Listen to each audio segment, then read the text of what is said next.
Welcome into Mustangs baseball here at Phil Welch Stadium tonight. Mustangs and the Omaha Diamond Spirit with another doubleheader. Chucky Kemp, Chris Roush with me on the camera tonight, and the Mustangs looking to.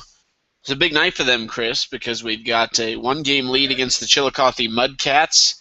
Played the Mudcats last night, split a doubleheader with them, but tonight, if for some reason the Mustangs struggle and trip up, you could end up being even after tonight. Brandon Baker is starting on the mound for the Mustangs.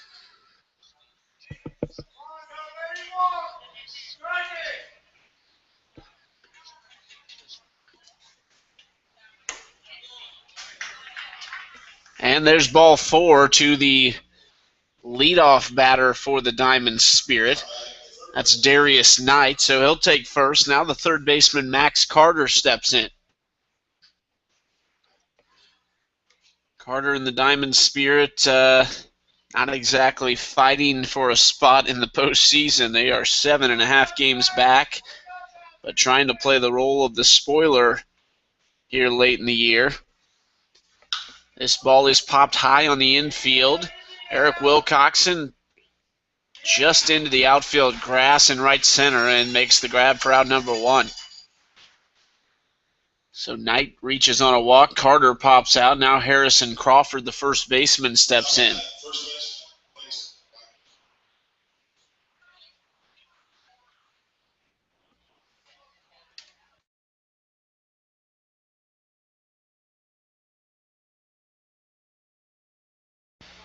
Baker, the lefty, from the stretch, delivers. The runner goes, and the throw from Sebastian, not in time.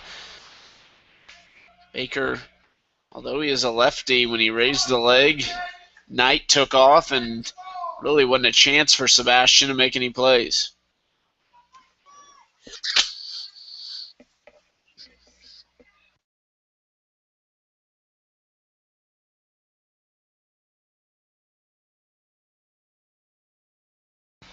The 1-0 pitch is down low for ball 2. Now a 2-0 count with Knight on second. Just one out here in the top of the first. 2 7-inning games on tap tonight. And we'll see if the Mustangs can increase that lead they've got over the Chillicothe Mudcats. Baker throws strike 1 in there across the plate. Now a 2-1 count.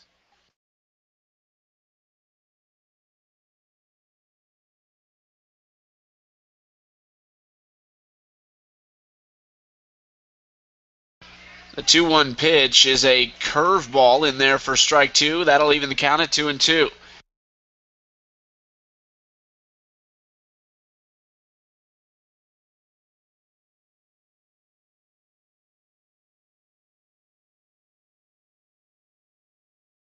The 2-2 pitch as Wilcoxon toys with Knight at second. A fastball up the middle. Baker grabs it. The throw to third is in time.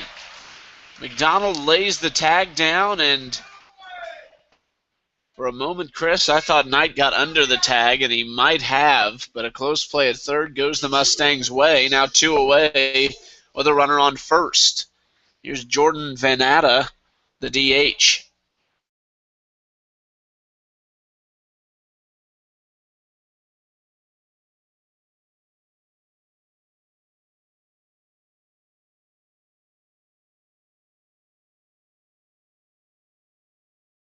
First pitch fastball in there for strike 1. That's now an 0-2 count. Brandon Baker, good velocity on his fastball. Some good tailing movement at the end of it. An 0-1 count now as he stares down Sebastian to take the sign. Here's the pitch. Runner goes. Fastball outside. Sebastian's throw is in time. Another close play. That one at second goes in the Mustangs' favor. And Vanata will lead off the top of the second when we come back around, but we're heading to the bottom half, 0-0.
Back here at Phil Welch Stadium in the bottom half of the first inning, a quick unconventional 1-2-3 in the top half as a fastball is across the plate for strike one to Brandon Husky.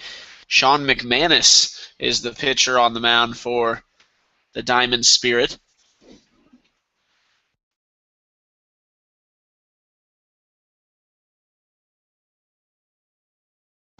McManus delivers strike two. Fastball is a little outside for ball one. A 1-2 count to the leadoff hitter, Husky. It'll be Husky, Abernathy, and then Hill in this inning. Swing and a miss on the breaking ball for out number one as Husky goes down swinging. Ryan Abernathy, the center fielder from Northwest Missouri State, now steps in. Lineup other than those first three, Joe Corper in the cleanup spot. He's at first base. Mike Sherburne back in left field. He's in the 5 spot. Tanner Lubach is back, and now this will be his first game for the Mustangs this summer. Played for them last summer. Attends the University of Nebraska and played quite a few games for them. Hit a little over 280. So Lubach might be that bat you need in the middle of your lineup to get things going. Nick Sebastian's catching and batting 7th. Eric Wilcoxon at second base batting 8th. And Evan McDonald on the 9 spot at third base. Abernathy down on the count 0-1 with one out here in the bottom of the first.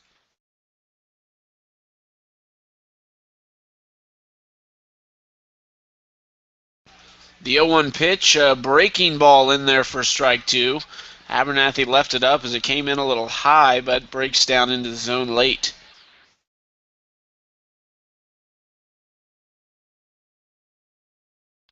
The 0-2, Abernathy hits it well into left field. It is caught by the left fielder. A good play out there by Quentin Urban as Urban makes a diving stop.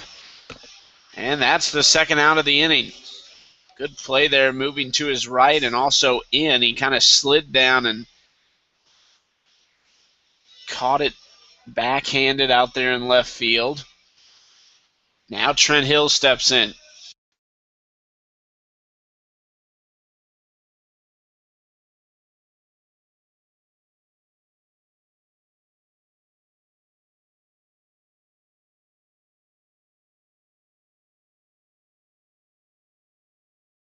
Here's the 1-0 pitch. It is swung on and hit foul down the left field line.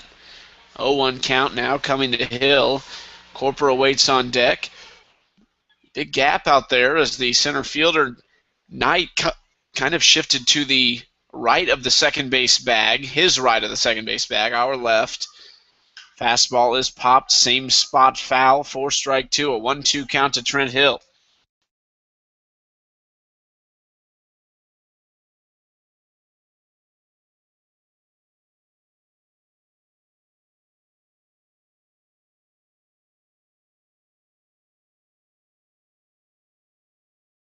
And a swing and a miss on the breaking ball. That's strike 3 and out 3. 1-2-3 inning here for the Diamond Spear. We're locked at 0 heading to the second inning.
Brandon Baker back out on the hill. The lefty delivers strike 1 there with a curveball across the plate. And here's the 0-1 pitch. Fastball hit into the parking lot foul. And now he's ahead in the count 0-2 to Jordan Vannatta. Vannatta was up last inning when Harrison Crawford got caught stealing. And there's ball 1 outside.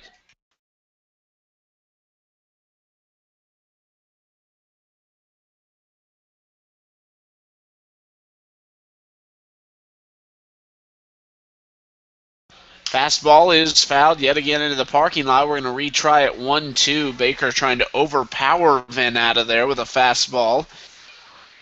But can't get it past him. See if he comes back with the breaker.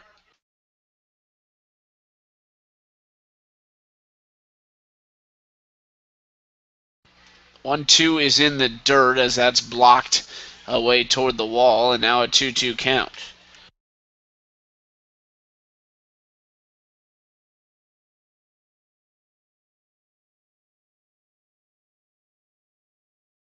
The 2-2 pitch from Baker. Up high, a full count now for the lefty. Mustangs, when they come back up in the bottom half, it'll be Joe Corpora, Mike Sherburne, and Tanner Lubach. Lubach DHing here in his first game with the Mustangs this summer. Fastball up high, and a first batter is up, and he will walk to first. That's Vannatta. Now Dylan Steyer, the right fielder, steps in with a runner on first and no outs.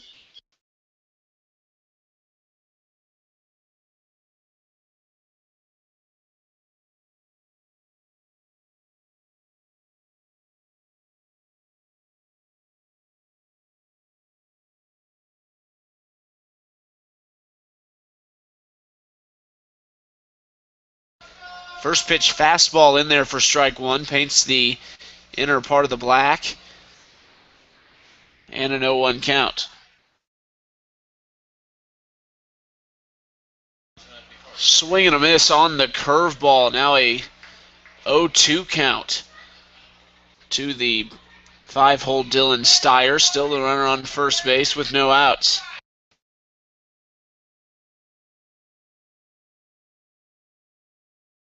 Here's the 0-2 pitch. Fastball fouled straight back, and Baker will try again to get the punch out here with another 0-2 count.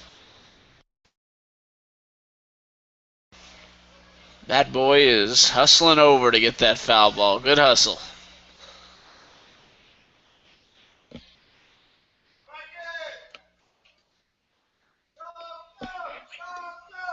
The 0-2 pitch. Curveball hit off his shin. That couldn't have felt too good, but another 0-2 will come again from Brandon Baker. Third time we've seen this count in this at bat.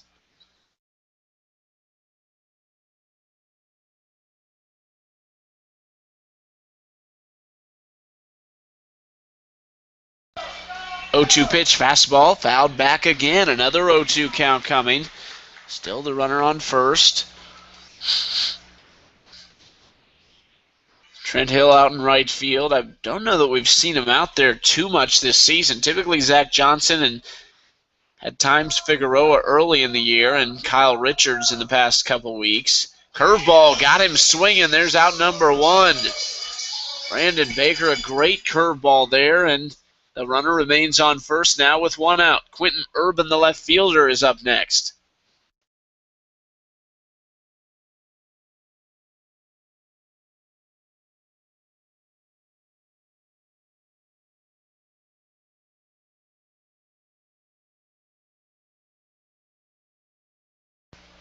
Fastball is in there for strike one, an 0-1 count coming to Quentin Urban.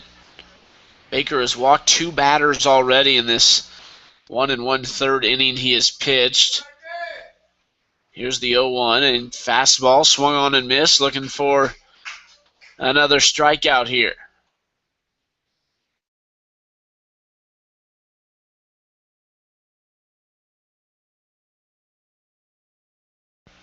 Here's the 0-2, another fastball. That one just misses outside. Sebastian tried to frame it but couldn't get the call, as it was a little bit into the right-hander's batter's box. 1-2 count. Here's the pitch. A fastball swung on and missed. Brandon Baker sits two batters down after the first one reaches. He sits two in a row down. That's his second strikeout of the game, of the inning, and now Tyler Wolf, the shortstop, comes in with two outs and one on.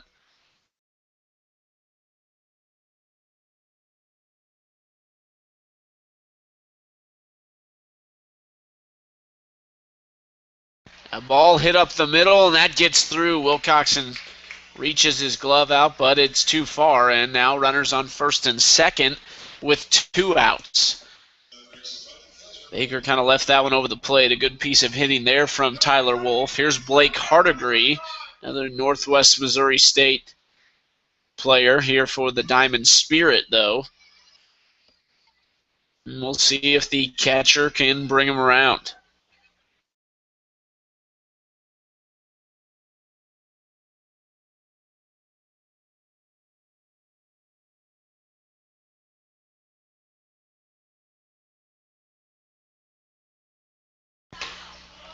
First pitch fastball in there for strike one. The scoreboard is anticipating the umpire's calls, and his motion is odd. It's out in front of him, so you can't see it. They many times have thrown up a ball on the board or I don't blame him. It's tough to see the umpire's sign down there, and he's kind of delayed in what he's done. Brandon Baker comes set. Sebastian sets up on the inside part of the plate. Here's the 0-1. A fastball just misses. That was close right there from Baker.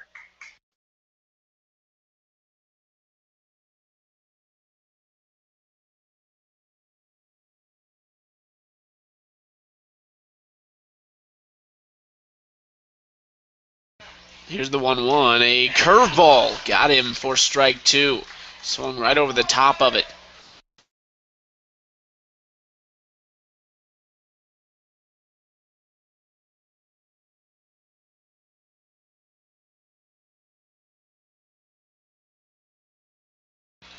1-2 pitch. Fastball is fouled into the dirt, and we'll retry at a 1-2 count. Baker up over 30 pitches now. Just in the second inning.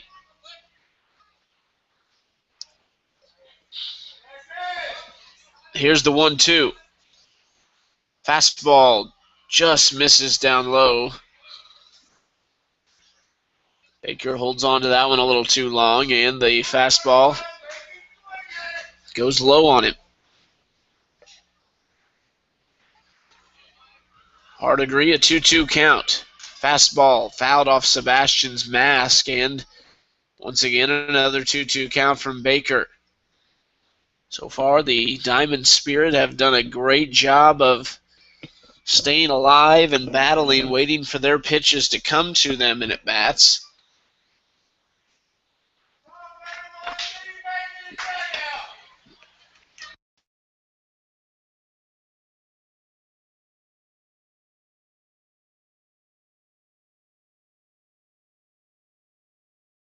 Curveball, Hardigree hits this at Wilcoxon. He fields it and throws to first, and that's out number 3.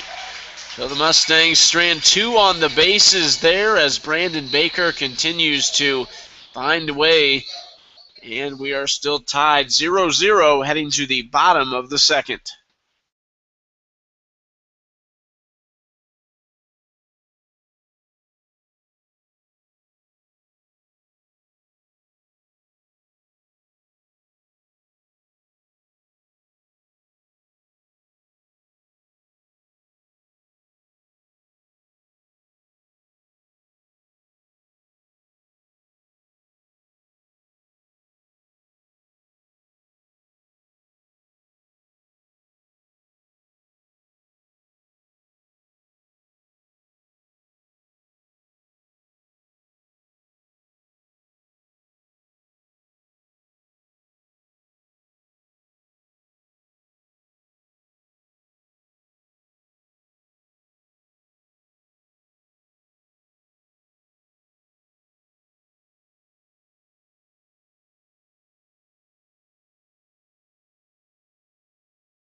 Joe Corper leading off the bottom of the second inning. It'll be Corper, Sherburne, Lubach.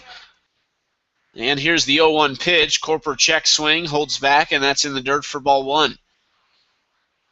See what kind of patience the Mustangs hitters show tonight. The 1-1 pitch. He will take that breaking ball, and ball 2 comes across.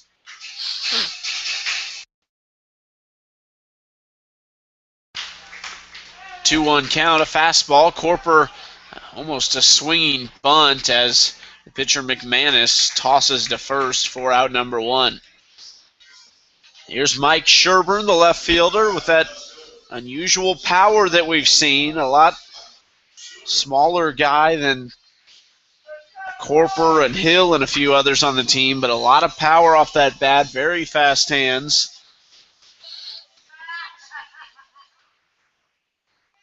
And here is the first pitch. A breaking ball is low for ball 1.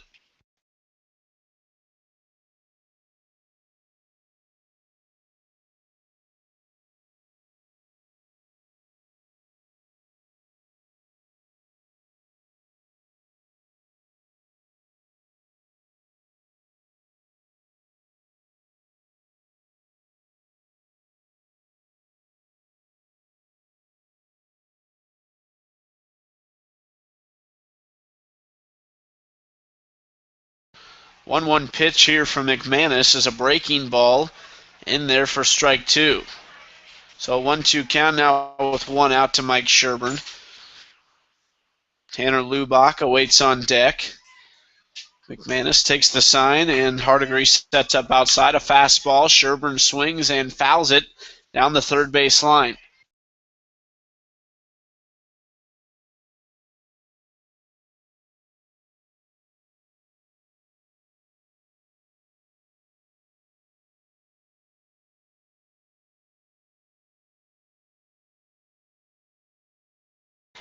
Curveball just misses down low, breaks a little too far out of the zone, and now a 2-2 count with one out.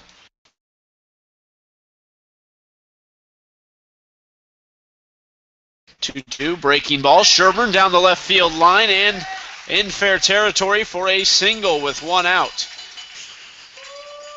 Good job there from Sherburne to stay with that one and drive it down the left field line. And here's Tanner Lubach.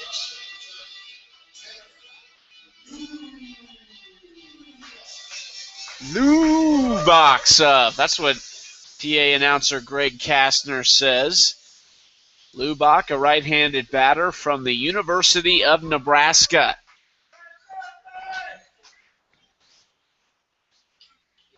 Chris, they're calling in the big guns for the last couple weeks of the season as Lubach played for the Mustangs last year, and they've been missing that kind of big bat that they've been waiting to carry this lineup as everybody's seems to kind of go up and down together, and we'll see if Lubach can be the piece they're missing. 1-0 is thrown to first instead to check at Sherburne, and he is back safely.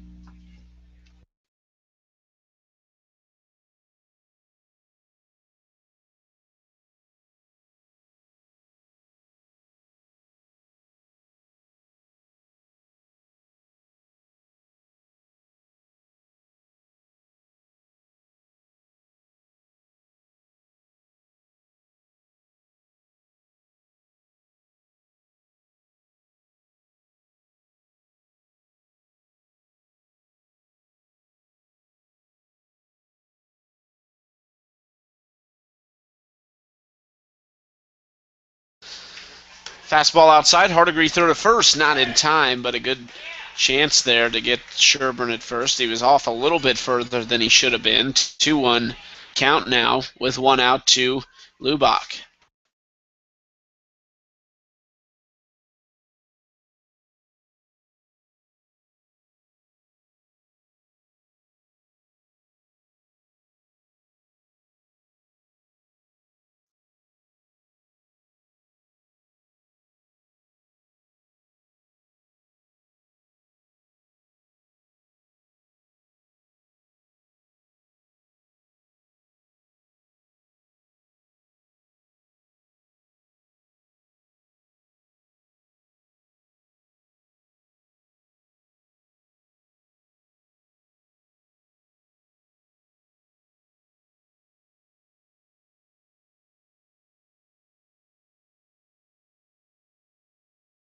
Another pickoff move to Sherburne at first. He's back safely again.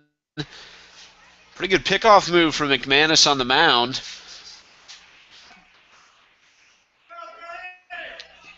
A 2-2 count now coming. Breaking ball, Lubach fouls it back, so stays alive at a 2-2 count. Just one out here in the bottom of the second. Still 0-0 ball game.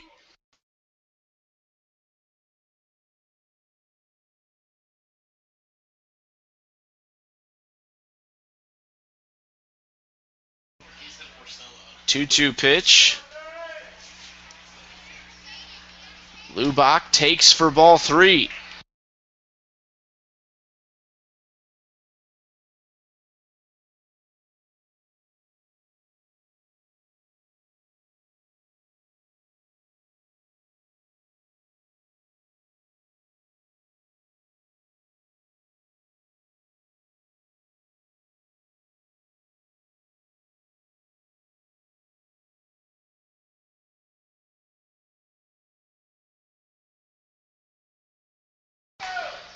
Full count Sherburne goes, and that's ball 4. Good job by Lubach there as he takes ball 4 and heads to first. Sherburne caught off the bag. I think he may have thought time was called. I couldn't tell what he was doing exactly. He was almost in center field, it seemed like, but he gets back safely on an odd deal there.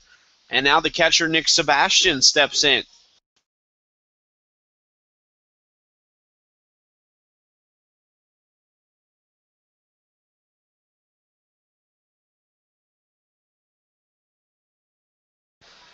Here's the fastball. Sebastian up the middle.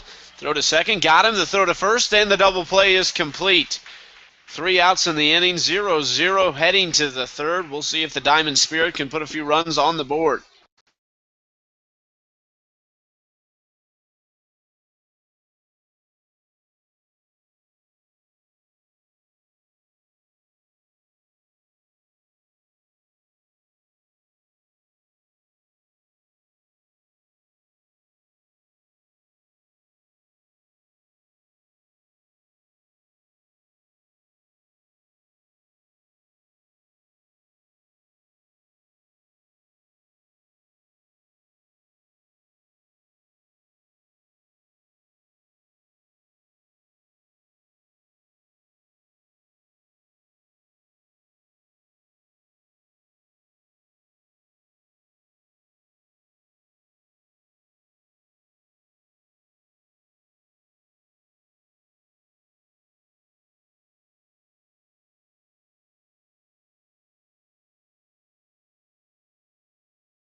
Tommy Clouthier, second baseman, leading things off here in the top of the third inning against Brandon Baker, who's gone 2 innings, only allowed 1 hit, and walked a couple batters. First pitch for him, a fastball, outside for ball 1.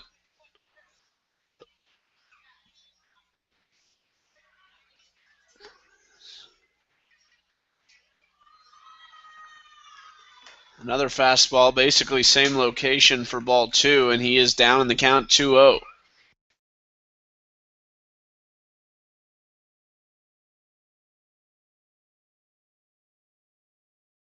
Fastball hit well into center field. Abernathy back toward the warning track. A good catch over his shoulder right at the edge of the dirt.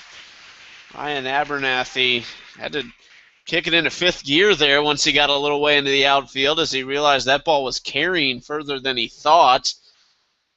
But there's out number 1, a long out number 1, and now back to the top of the order with Darius Knight.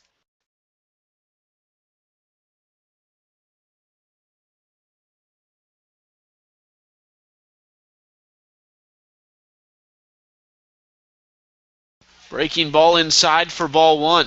Knight very speedy out in center field and has already stolen a base.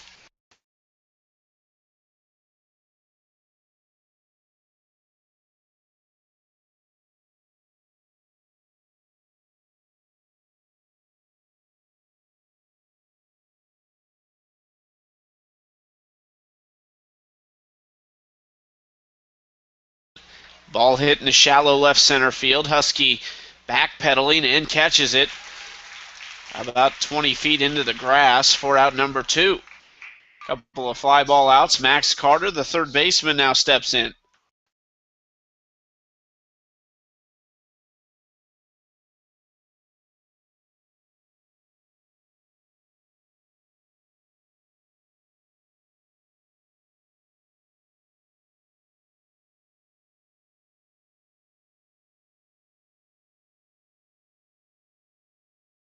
Here's a high fly ball in the left center field. 3 flyouts here in the third inning. 1, 2, 3 for Brandon Baker, just what the doctor ordered. And we're heading to the bottom of the third inning, tied at 0.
Fastball inside for ball 1 here in the bottom of the third inning. Wilcoxon McDonald Husky 8-9-1 for the Mustangs, and a big hack from Eric Wilcoxon, but he swings over the top of it for strike 1, a 1-1 count now.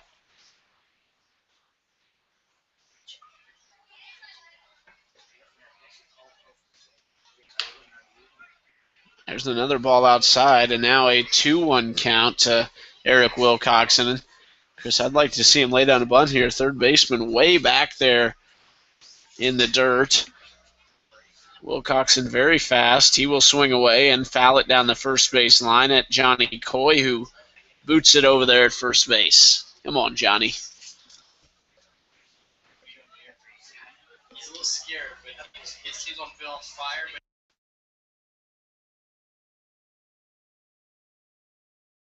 2-2. Ball hit to the right side. Diving stop by the first baseman. Comes out of his glove. The throw to first. Not in time. It looks like McManus may have bobbled it, and that's what the umpire saw. It was a close play, definitely. I think could have probably went either way. Here's Evan McDonald, number 22. Brandon Husky awaits on deck. No outs. Leadoff runner Wilcoxon is on base.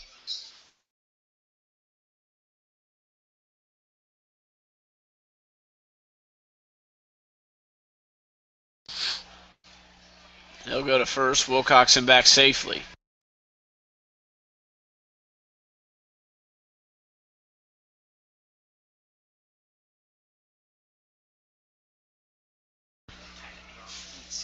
Here's the first pitch, a curveball. McDonald lays it down. Good bunt there out in front of the plate. The throw to first in time, but the sacrifice is complete. Wilcoxon over to second, and Husky steps in with a runner in scoring position.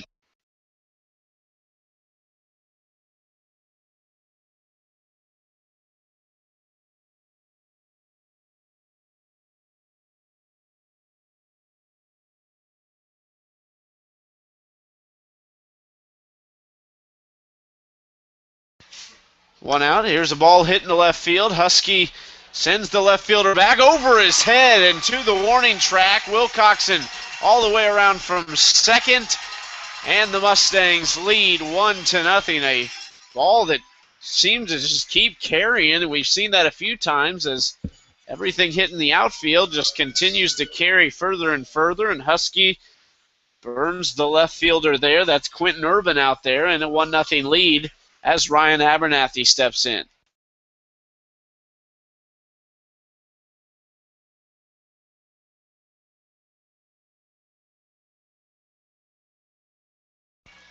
First pitch, Abernathy holds off, and that's ball one.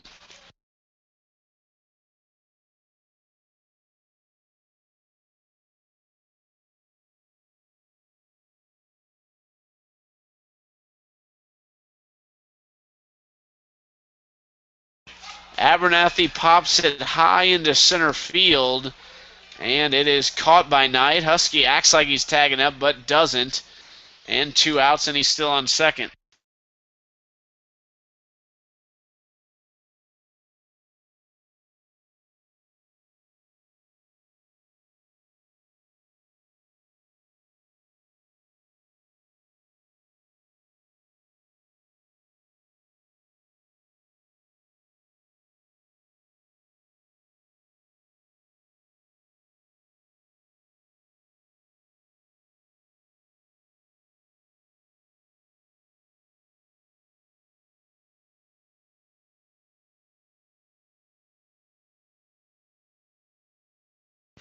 Fastball down low. That's ball one. 1-0 count now coming to Trent Hill.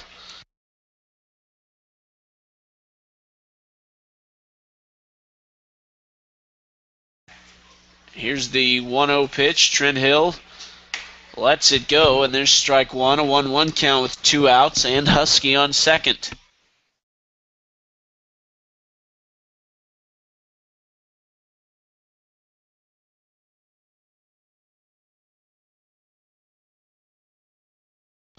One is a curveball in the dirt for ball two. 2-1 count now. Still 2 outs.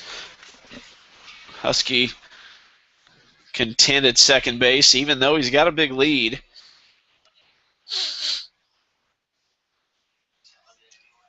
Two-one pitch from McManus on the way. A fastball hit up the middle. Hill gets it past the shortstop Wolf. Around comes Husky. A throw home is in time. A good throw there from Knight in center field, and Husky is out trying to score on the Trent Hill single. Mustangs played one. They lead 1-0.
Brandon Baker back on the hill. Fastball up high, and that's ball one to the 3-hole Harrison Crawford, who's leading off the top of the 4th inning here. 2 7-inning games for you tonight. We'll have them both right here on our homepage and YouTube live stream.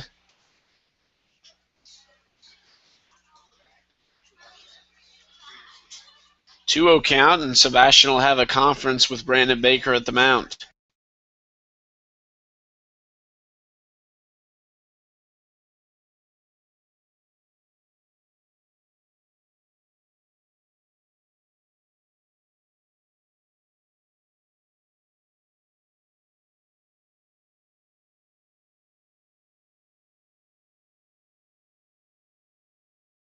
Two 0 pitch up high and 3-0 now as Baker looks to walk the first batter, it seems.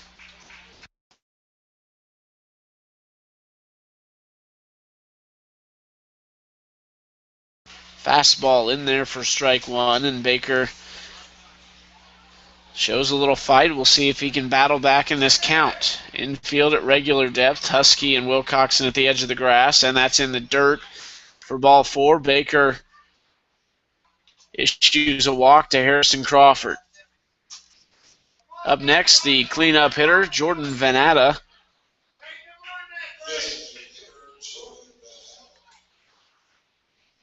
Vanata, the DH tonight, with a runner on first and no outs, looking to bring him around and tie this game.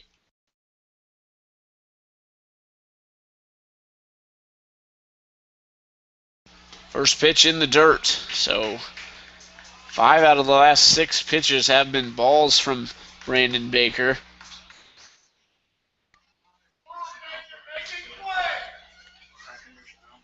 1-0 pitch, fastball, fouled out of play for strike one.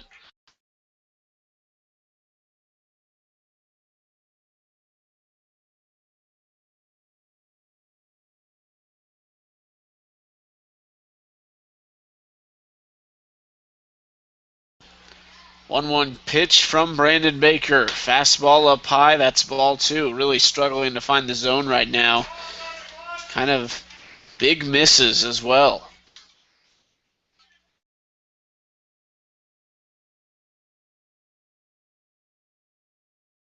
Ball popped high into right field. Deep right field, that is. Trent Hill makes the grab, and there's out number one as the runner Crawford stays at first base, and now stepping in, the right fielder, Dylan Steyer. Lefty on righty matchup. Steyer from the right-hand batter's box with the runner Crawford at first.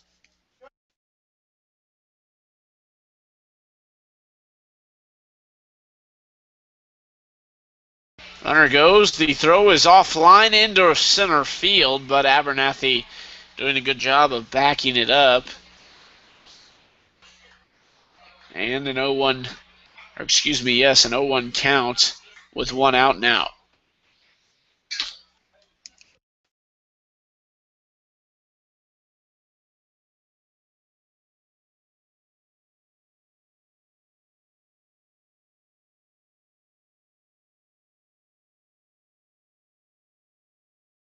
The 0-1 pitch from Baker. Fastball, swing and a miss. Now Steyer's down 0-2 in the count.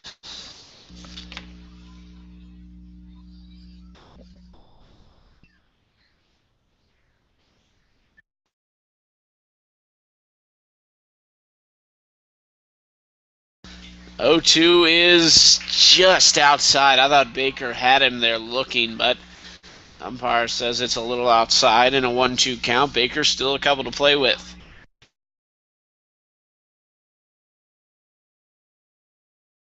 Ooh. 1-2. Still one out. Breaking ball in the dirt, but he got him, and Sebastian lays the tag on for out number two. Runner stays at second base. Good job by Sebastian to block that up. Good breaking ball by Brandon Baker. And here comes number 4, the left fielder, Quentin Urban. Urban a lefty, so we're going to have a lefty-lefty matchup here with 2 outs. Runner in scoring position.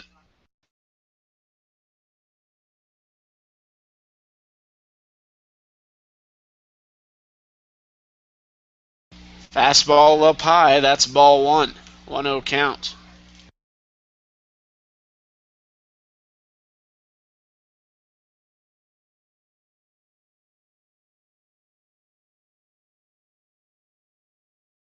Breaking ball for strike one from Baker, and that'll even the count at 1-1.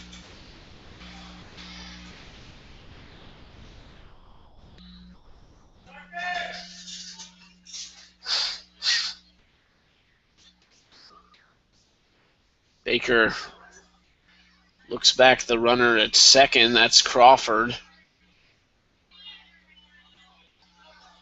1-1. Curveball hit into center field. Shallow center. Abernathy coming in. A play at the plate coming. The throw is in time. Sebastian makes the tag, and he is out at home plate. Ryan Abernathy, a run-saving throw from center field. Mustangs still lead 1-0, heading to the bottom of the fourth inning.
Joe Corper to lead off the bottom of the fourth inning for the Mustangs. He takes ball one and is ahead in the count 1-0. Grounder at the third baseman. The throw to first in time, and there is out number one quickly for the Diamond Spirit.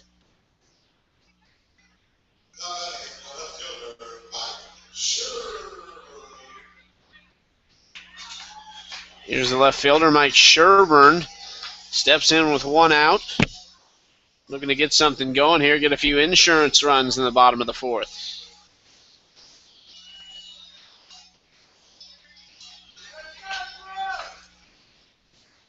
Sherburne swinging a miss. And that's strike one.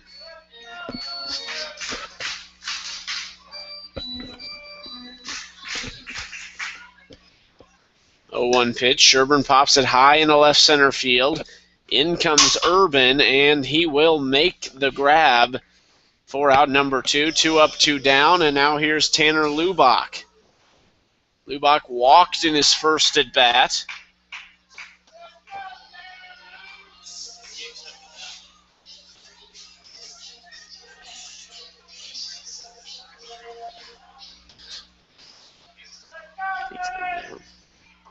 Curveball outside for ball one.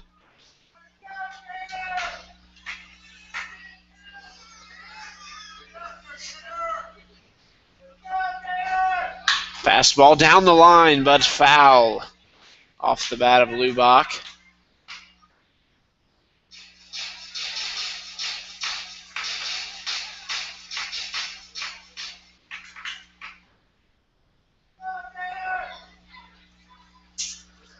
1-1 pitch, and it's up high for ball 2.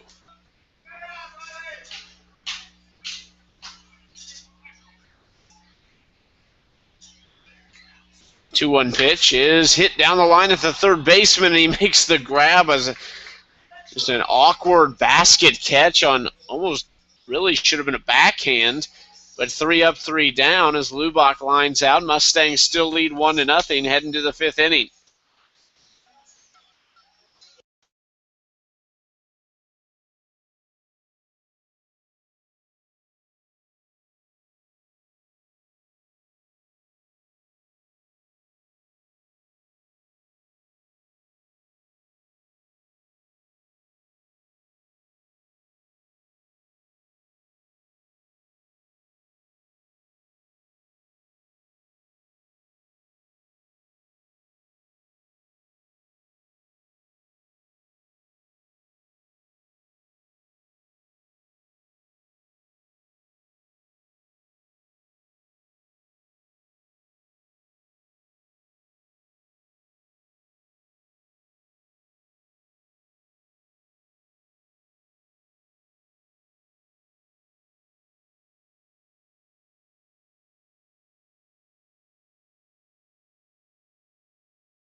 First pitch from Baker here in the top of the 5th inning is a strike.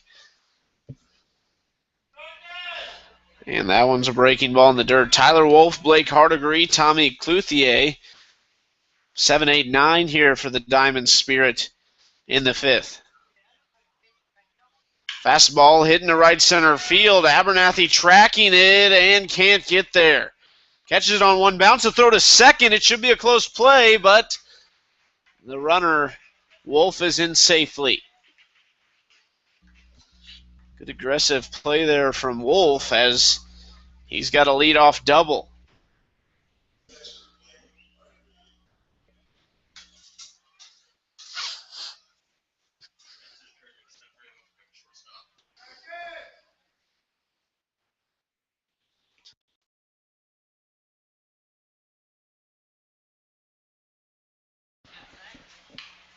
Bunt down the third base line. A great bunt from Hardigree. A long throw from McDonald is in time. A good hustle there. And Hardigree does his job, sacrifices Wolf to third. A perfect bunt there. Nearly got on. But one out and a runner 90 feet from home. And the Diamond Spirit looking to tie this game in the 5th inning.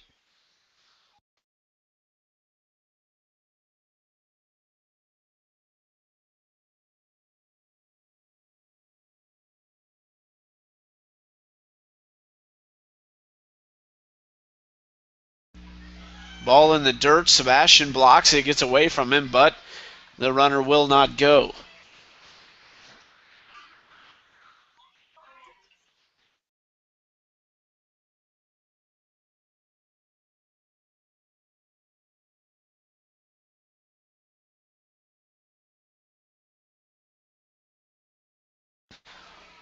One 1-0 pitch. Breaking ball in there for strike one. Runner over at third. Tyler Wolf ready to go on anything past the catcher.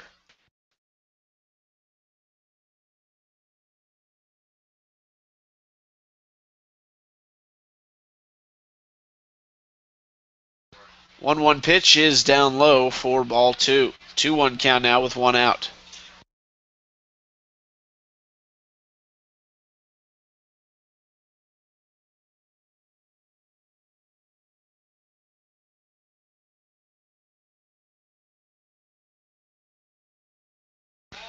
Breaking ball again. That's ball 3, though, and a 3-1 count, and Baker's kind of digging himself into a hole here.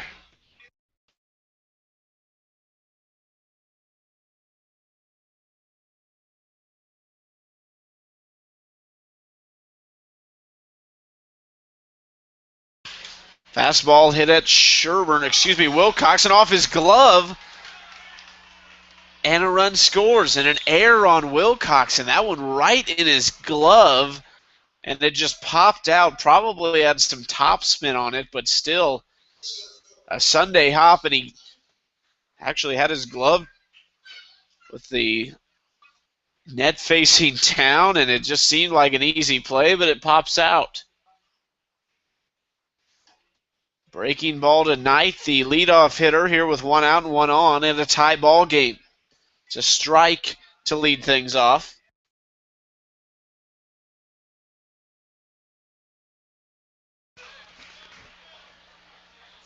That is side, and now a 1-1 count.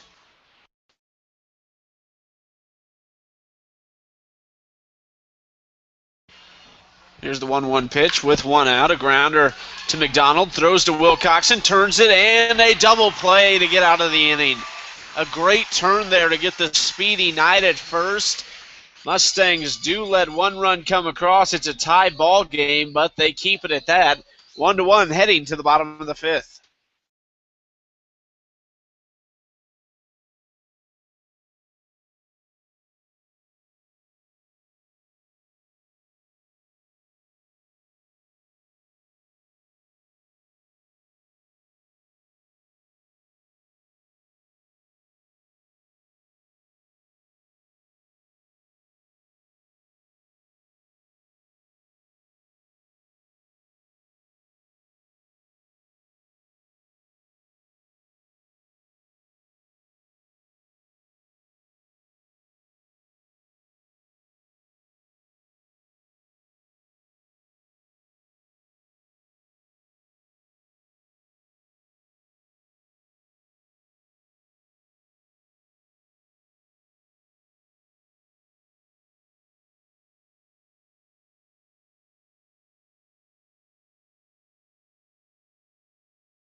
Nick Sebastian to lead things off in the bottom of the 5th inning. A 1-0 count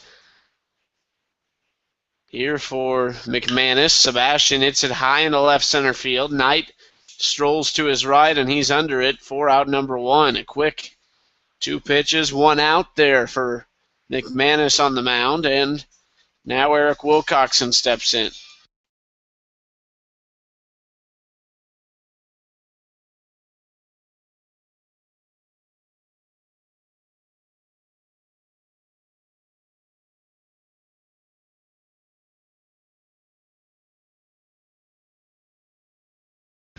Wilcoxon pops it down the left field line, and the left fielder Urban under it for out number 2. Talk about efficiency. McManus has thrown 3 pitches, and he's got 2 outs. And here's the 9-hole Evan McDonald.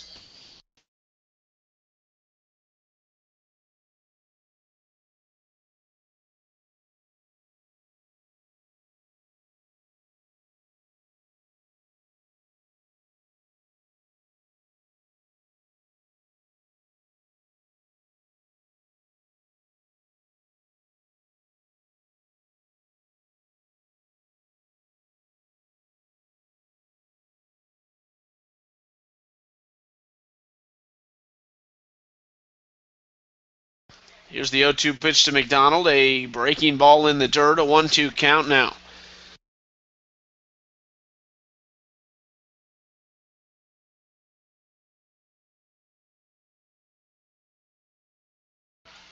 One-two pitch to McDonald, a breaking ball, hits it at the second baseman, and Clouthier throws to first for out number 3. 1-2-3 again.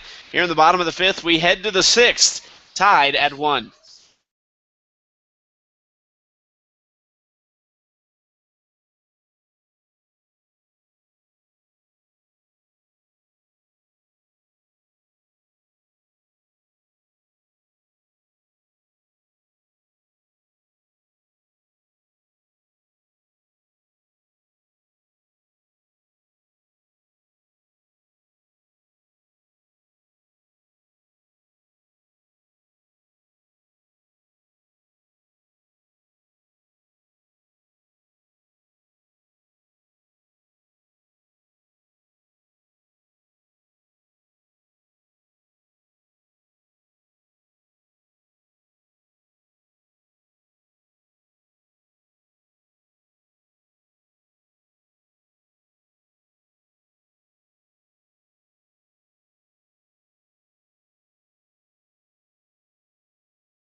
After a pop-up for the first out of the 6th inning, Brandon Baker still on the hill here and going strong. Here's a ball hit into deep right field. Hill back toward the wall. It is caught over his shoulder on the warning track.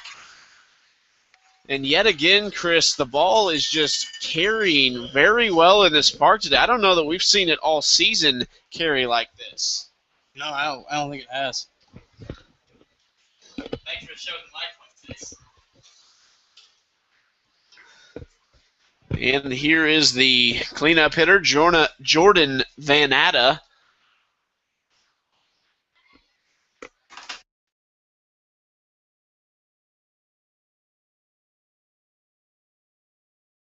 First pitch to Van Atta in the dirt for ball 1.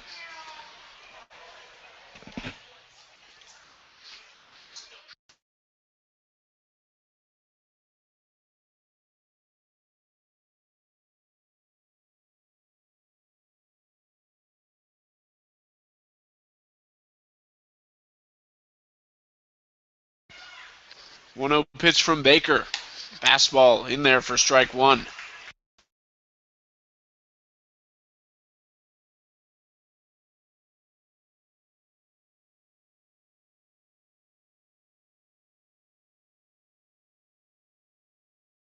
Grounder McDonald, a good job to keep it on the short hop and throws the long throw to first for out number 3. 1-2-3 inning after 1-2-3 inning right now. We're tied at 1 heading to the bottom of the 6th.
Curveball there down low to start Brandon Husky in the bottom of the 6th inning.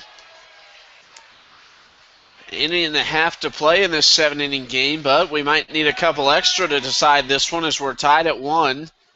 And there's a ball high, and the count is even at 1-1.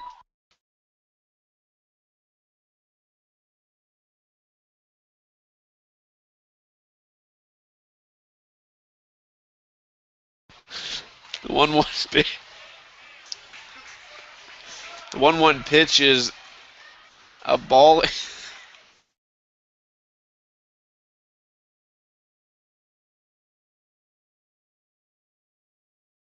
2-1 pitch to Husky, a fastball. Husky pops it high on the infield. This should be out number 1, and it is, as the second baseman Clouthier makes the grab. Ryan Abernathy steps in, 1 out. After Abernathy, it'll be Hill and Corper. Be nice to get to Corper, give him a chance to drive home the go-ahead run.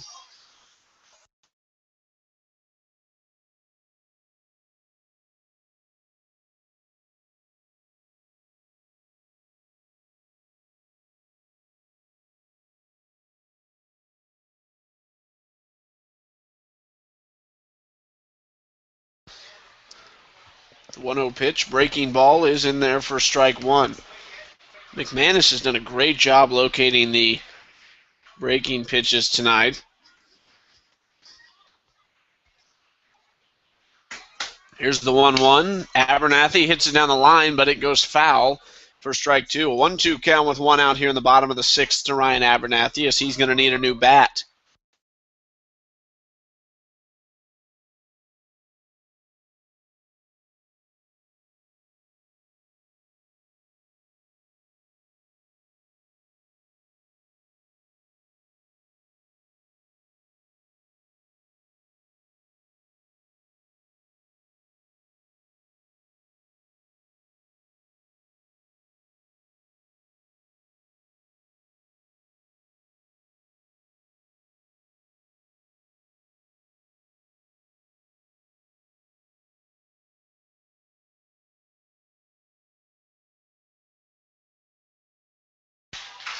Abernathy takes ball 2.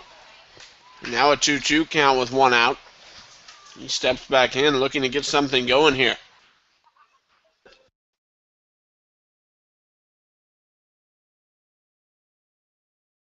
Two-two pitch, breaking ball down low, and now a full count.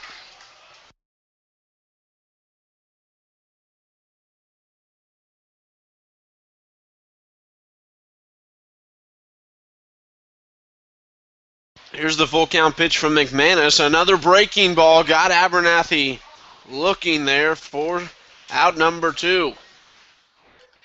And here comes Trent Hill. Hill looking to get something going with 2 outs.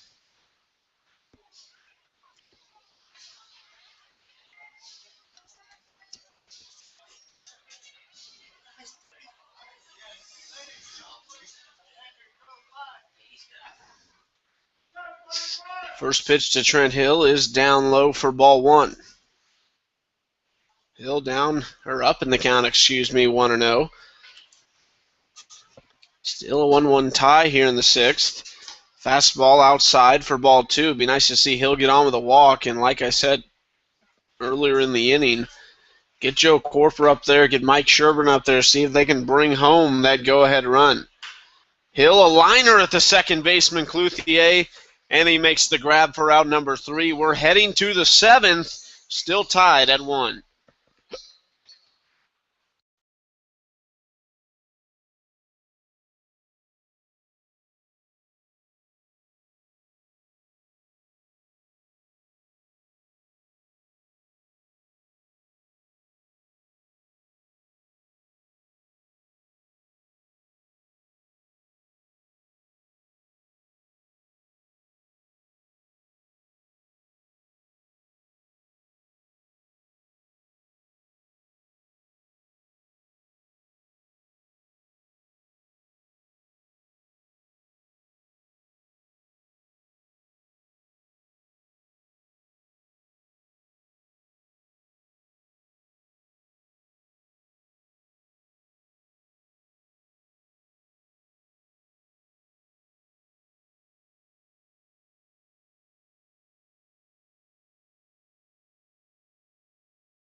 There's a foul ball hit back onto the roof for strike one as the leadoff batter this inning, Dylan Steyer. It'll be 5-6-7 in the top of the seventh.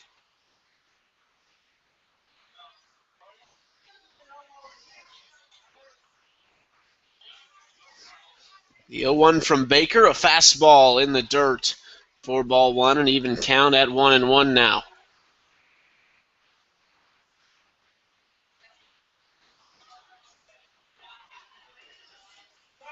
Here's the 1-1 pitch, a fastball, swing and a miss there from Steyer, right underneath that one as he tried to golf it in play, and a 1-2 count now.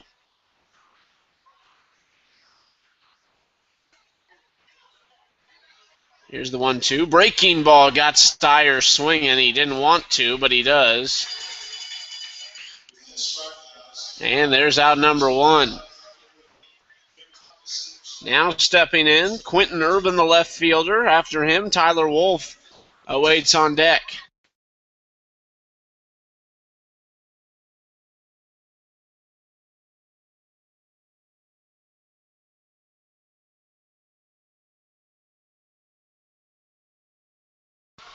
This ball's fouled straight back. There's strike one.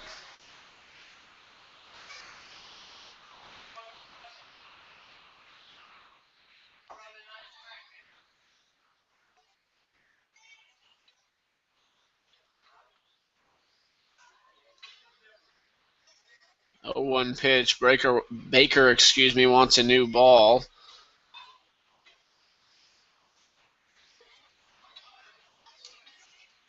I don't know if they really care to get a brand new ball in the heat of a game like this. They kind of like the ones that are scuffed up and easier to grip. Sebastian goes over to the dugout. He's asking for something, maybe a new mitt, or we'll see what he's asking for. Yeah, a new mitt. The last one was inadequate for what he, for some reason, not sure if one of the laces came apart or what exactly happened. Matt Johnson's looking it over in the dugout. 0-1 count from Baker on the way to Quentin Urban. Swing and a miss. Baker up in the count 0-2.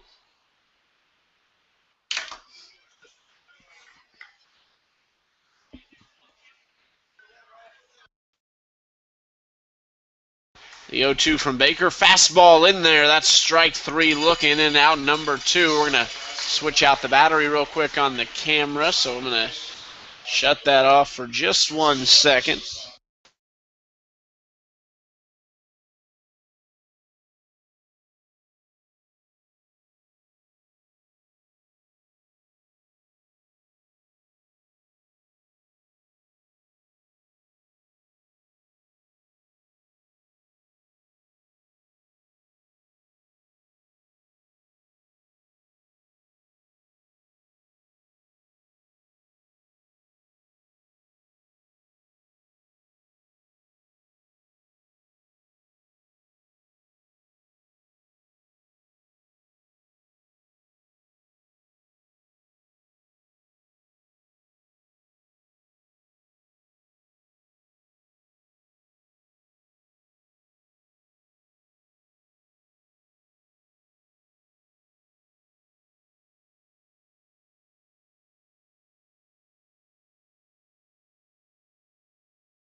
Corper steps in to lead off the bottom of the seventh. Last chance to win it in regular time here.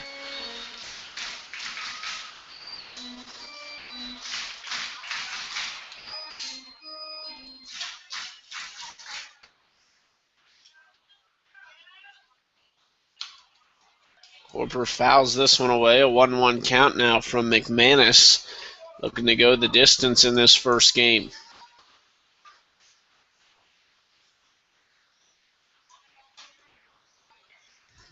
Here's the 1-1 pitch. Breaking ball. Corper swings through it. I thought maybe he could have got a hold of that and given it a ride, but just misses.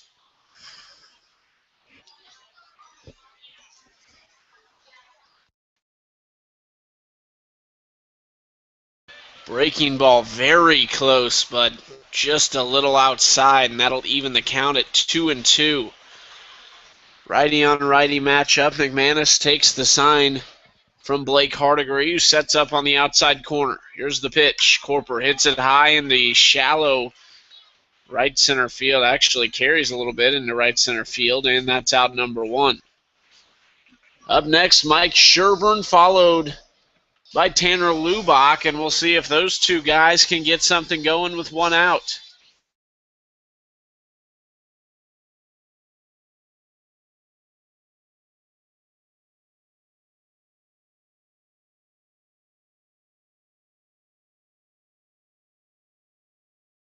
First pitch to Sherburne is down low, or excuse me, he's going to call that a strike on the bottom half of the zone.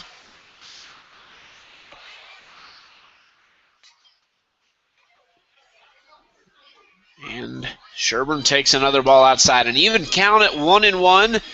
Another cool night at Phil Welch Stadium as the summer has kind of faded quickly here in Northwest Missouri. I think really all over the Midwest. Sherburne, he was trying to end it right there. He really took a hack at that and misses.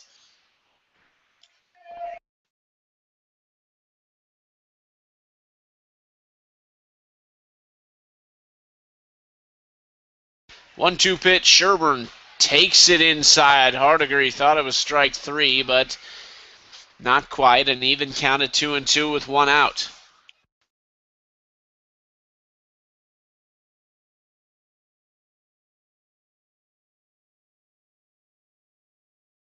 Ball hit down the third base line. Fair. Sherburne rounds first, headed for second, and he is safe at second with an aggressive head-first slide. A one-out double, and the winning run stands at second base with Tanner Lubach in. Lubach 1 for 2, or excuse me, I believe he's actually just 0 for 1 on the night. He walked, but he did hit a laser at the third baseman, Max Carter, back in his last at-bat. Lubach looks like he's got some pop in his bat as well from the University of Nebraska.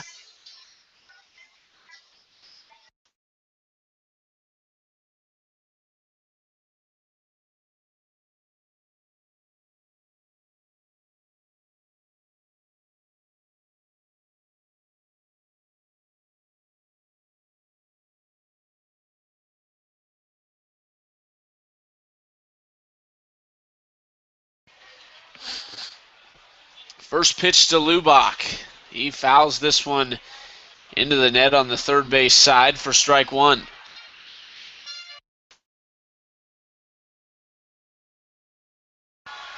Lubach steps back in.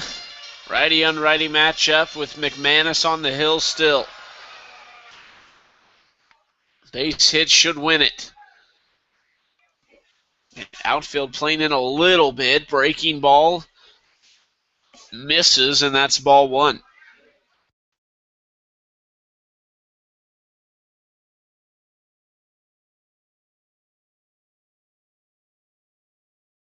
One pitch, one out.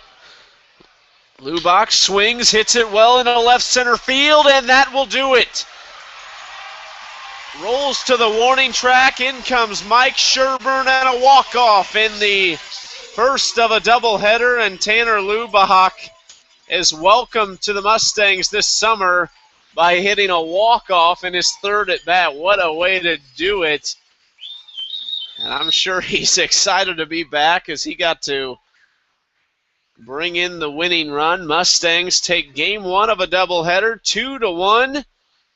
And off the bat of Tanner Lubach, as they will go up a game and a half now on the Chillicothe Mudcats, who are not playing until Sunday when the Mustangs head there. We'll take a break between games. Probably start time should be right at 7:30. We stayed on time. Should be starting right around 7:30. And we'll see if the Mustangs can grab game two. They take the first one 2-1. We'll see you back here in just a bit.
Welcome back, ladies and gentlemen, as we get set for Game 2 here at Phil Welch Stadium. The Mustangs took Game 1 against the Omaha Diamond Spirit in a walk-off winner by Tanner Lubach, hitting a single into left field to score Mike Sherburne coming in from second. They won that one 2-1 to bring it to a 1.5 game lead over the Chillicothe Mudcats in the North Division of the Mink League.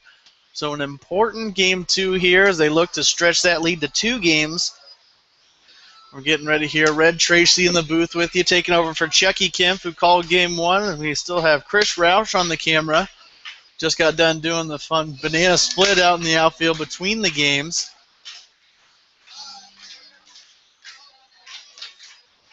A 200-foot banana split between games tonight, as all the kids, I'm sure, enjoyed it out there. But we're ready for some baseball action, not ice cream action here at Phil Welch Stadium, as we got warm-ups going, and I'll have the starting lineup for the Diamond Spirit coming for you. Leading off, number 5, Darius Knight. Batting second is number 11, Jake Cavender. Batting third, number 8, Max Carter. Batting fourth, number 24, Jordan Vanetta. Batting fifth, number 16, Creighton Wilkie. Batting sixth, is number 9, CJ Eggleston. Batting 7th, number 3, Tandon Dorn. Batting 8th, number 7, Ryan Grotjohn. And batting 9th, number 30, John Needles. As Darius Knight steps into the box here. Looks to lay down a bunt. Corner's moving in on that one. Darius Knight played in game number 1. He went 0 for 2 with a walk in that one. He's batting .314 on the season after that game. We'll see what he can do here on the hill tonight for the Mustangs. In game number 2 is Riker Fox as Knight flies one to shallow center field. Abernathy moving in, makes the grab for out number 1. As we go around the diamond for the Mustangs here, Kyle Richards in left, Abernathy in center, Zach Johnson in right. On the left side of the infield, we have Hayden Steele, Matthew Johnson at short. The right side, Lucas Powers at second, Joe Corporate first. Behind the dish in this one is Frankie Alvarez. And as I said, on the mound here in Game 2 is Riker Fox, coming off his 3-game suspension. Unfortunately, after the events that occurred on Tuesday, he ended up getting suspended for yesterday and Game 1 of tonight. See deals hitting the outside corner, brings to an 0-2 count. Fox, the ace of this Mustang staff. He's 7-1 on the season. He's got 35 strikeouts and just a 1.01 ERA so far. We'll see if he can keep up the good stuff, and what I can imagine is probably his second to last start this season. We'll see if the Mustangs make the playoffs. I'm sure he'll be starting at least one of those games. As he deals low, brings it to a 2-2 count now to the batter Jake Cavender. Max Carter on deck.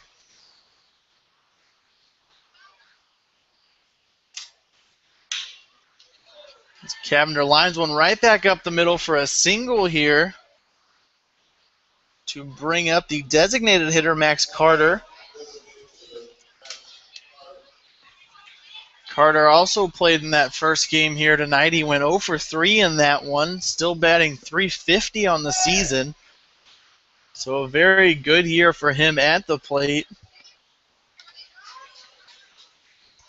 We'll see if Fox can shut him down this one, maybe get an inning-ending double play. Fox hits the outside corner on a fastball for strike number 1.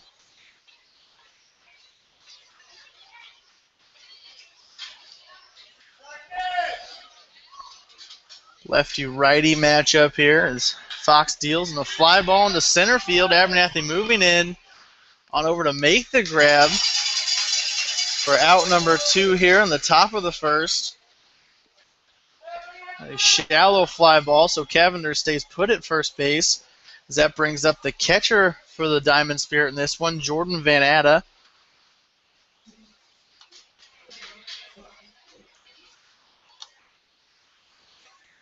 Vanetta also played in that first game. He went 0 for 2 in that one. Did have a walk, batting .278 this year. after game number 1 of this doubleheader. There's strike number 1, so an 0-1 count.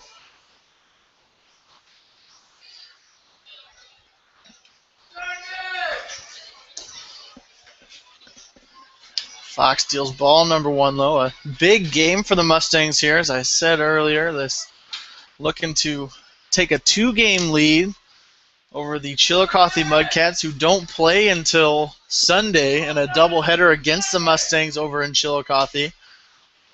So it's really all up to the St. Joe squad here over the next couple days. The game here tonight, we have tomorrow back at Phil Welsh Stadium playing the Clarinda A's, who beat the Mustangs on Tuesday night 3-0 and seem to have the Mustangs number this year. So we'll see, exactly what happens in that one.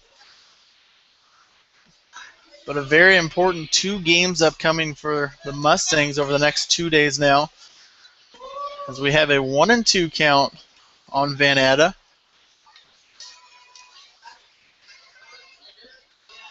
Fox deals ground ball over to the left side. Steele moves in, scoops it up on over to Corporate first for the final out here in the top of the first inning. The Diamond Spirit strand 1 here in the top of the first, and we'll head to the bottom of the inning with the Mustangs coming up.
Back with you here at Phil Welsh Stadium as we have game number 2 of this doubleheader. The Diamond Spirit stranded 1 in the top half of the first. The Mustangs head to the plate, sending second baseman Lucas Powers leading it off here. Ryan Abernathy after him, Trent Hill in the 3-hole. Batting cleanup is Joe Corper, Zach Johnson batting 5th, Kyle Richards batting 6th, Hayden Steele batting 7th. Batting 8th is Frankie Alvarez, and rounding out the lineup is Matthew Johnson in the 9-hole. Steyer deals strike number 1 to Powers. Go around the horn real quick for the Diamond Spirit. Needles is in left, Darius Knight in center, Grotjohn in right. On the left side of the infield, Eggleston and Dorn. On the right side is Cavender at second base, Wilkie at first. Behind the dish, Van Atta, as well as, or on the mound tonight in game number 2 is Dylan Steyer for the Diamond Spirit. He has a 2-1 count on Powers. A line drive into left field, going all the way back to the wall. Powers rounding first, heading over to second base. Needles picks it up, throws it on in as Powers is in there with a stand-up double to lead off this game for the Mustangs. A hard hit line drive into left field, carried all the way to the wall. bounced around for a little bit as Powers easily getting to second base, standing up with that double, and that brings up the center fielder Ryan Abernathy to the plate. As I said, on the hill tonight for the Diamond Spirit is Dylan Steyer. He's pitched in 5 games. He's has not started one, only thrown 8 innings this year, but does have a 0 ERA and 7 strikeouts in those 8 innings. So also taking a loss in one of those as well as a save. So a decent pitcher up there. Very interesting spot to have his first start of the season. But we'll see how he handles it here in front of a fairly large Friday night crowd for Mustangs. There's a ground ball over to the shortstop, Dorn. Scoops it up on over to first for the first out here in the inning. Powers was able to advance on the play. So that puts him on third base as Trent Hill, the designated hitter, stepping up. Hill played in the first game here tonight. He was in right field in that one, went 1 for 3 with a strikeout. He's batting .273 on the season after that one. We'll see if he can step it up here and drive in the first run of the game for the Mustangs. As Steyer deals strike number 1, a fastball in there.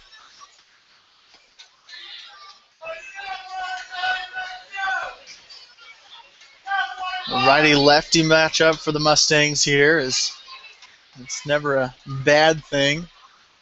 You would expect the lefty to come out ahead here, being able to see the ball a little bit better coming from that right-handed motion.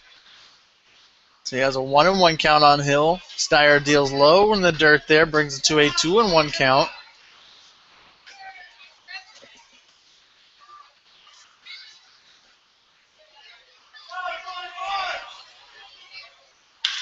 There's a ground ball over to the second baseman, Cavender, able to take it. Excuse me, that was a line drive. I thought it bounced in front of the plate. It did not. So it was just a line drive over to Cavender at second base. He was able to snag it for the second out here in the inning. And that brings up the cleanup hitter for the Mustangs, Joe Corper, to the plate.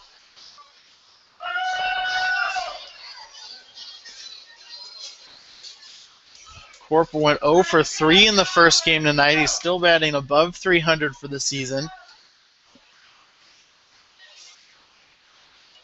He does have 24 RBIs, leading in second in that category for this Mustangs team, and we'll see if he can inch closer to that 28 number that Ryan Abernathy has put up so far this year and drive in Powers. So we have a curveball in there for strike number 2, hitting the outside corner, so an 0-2 count on Corper.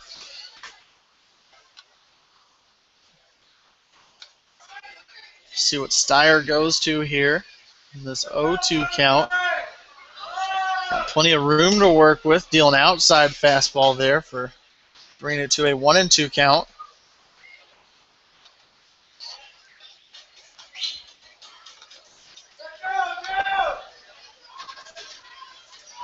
Steyer deals and a fly ball down the first base side. First baseman Wilkie settles under it, makes the grab for the final out here in the inning. So the Mustangs, as did the Diamond Spirit, both strand 1 in the inning. So we head to the top of the second, 0s on the scoreboard.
Back with you here at Phil Welch Stadium as the Mustangs Stampede finishes up their time on the field. The Mustangs drum line.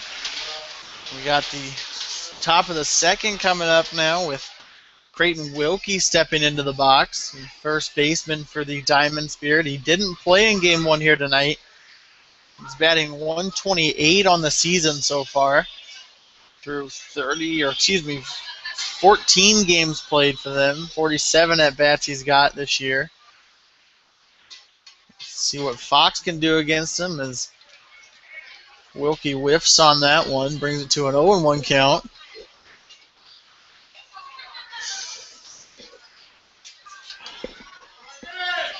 Fox just missing inside there, brings it to 1-1 on Wilkie.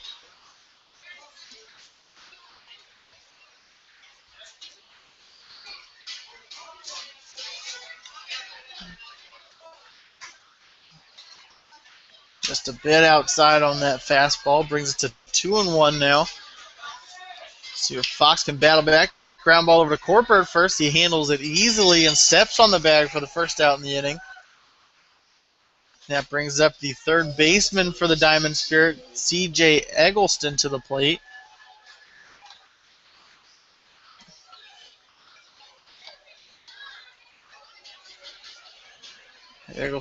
Eggleston's played 19 games for the Diamond Spirit this year, and he's batting .246 on the season.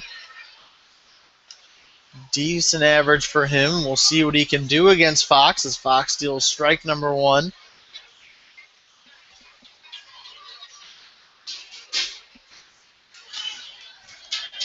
Eggleston misses that one, brings it to an 0-2 count.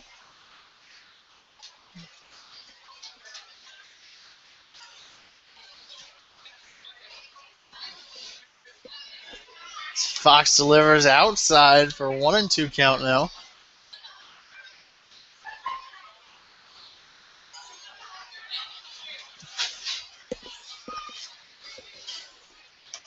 Deals a big breaking ball there for a ball, unfortunately. So a 2-2 count.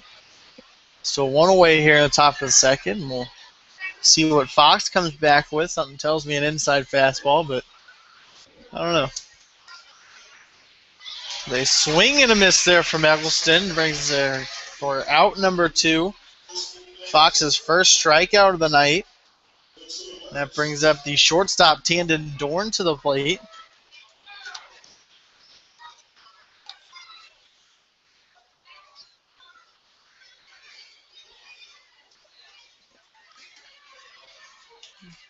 Dorn watches strike number one go by. He's coming into this game with a .217 average through 18 games played for the Diamond Spirit. As he scoots back off the plate after that one, brings it to a 1-1 count from Fox.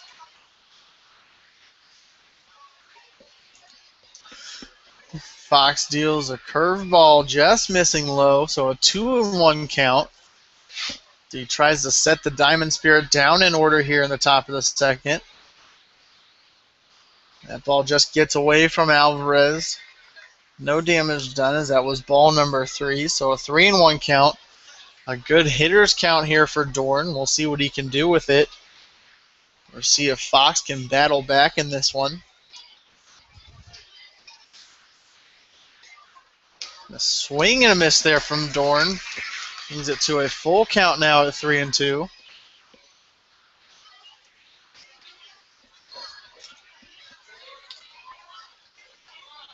Another swing and a miss by Dorn. Sets him down on strikes as well. The Diamond Spirit go down 1-2-3 here in the top of the inning. We'll head to the bottom of the second with the Mustangs coming up to the plate.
Back with you here as we head to the bottom half of the second inning. Nothing tie right now as Zach Johnson, the Mustangs right fielder, steps up to the plate.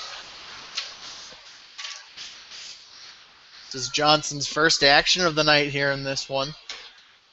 And this doubleheader is he comes into this game playing 39 games this year for the Mustangs, batting .217 on the season. See if he can up the average here as he sits on a 1-0 count right now.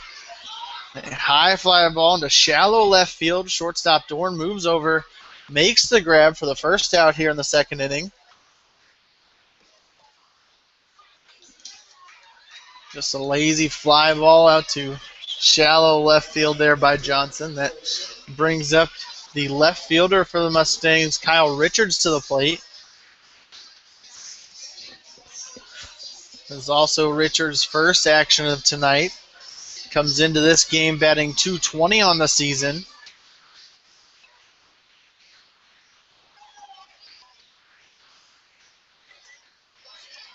The first base umpire says he did go around, so there's strike number 1 on him.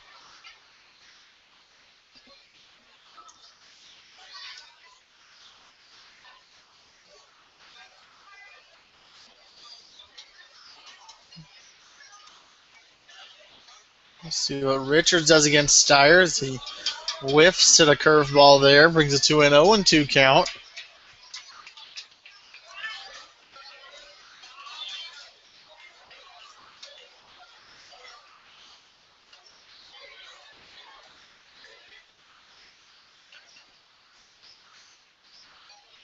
Stier just missing the outside corner on a fastball, so a 1-2 count on Richards.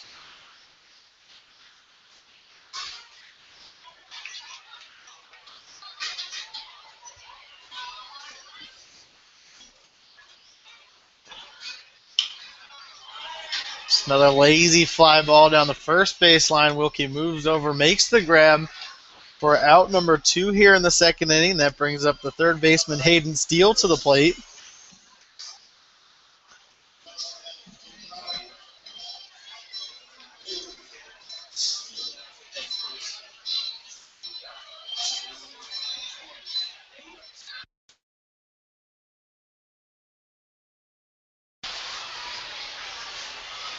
There's a foul ball out of play there by Steele. Steele comes into this one batting .196 on the season through 16 games played for the Mustangs. He was a late arrival to the summer, coming, I believe, right around July 1st. I would say so. Yeah, that sounds about right. Right, Chris? Huh? Yeah.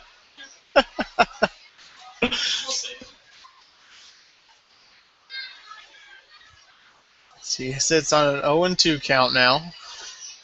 Stier deals a breaking ball, just missing in the dirt there, so a 1-2 count now.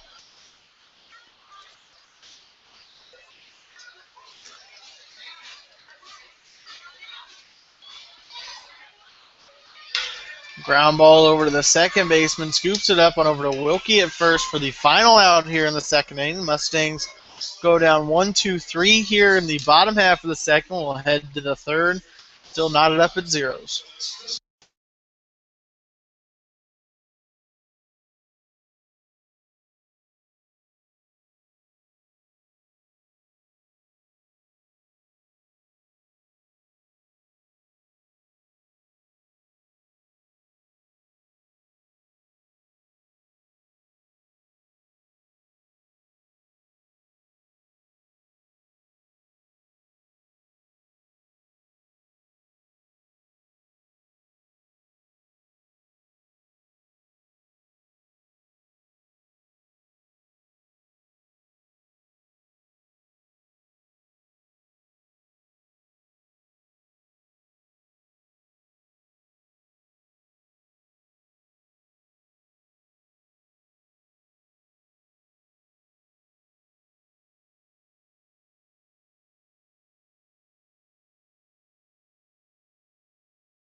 Back with you here at Phil Welch. We head to the top of the third inning.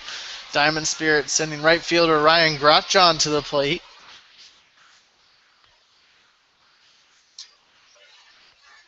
0-0 after 2 here at Phil Welch. And just a 7-inning game in this one, as this is the tail end of a doubleheader here tonight.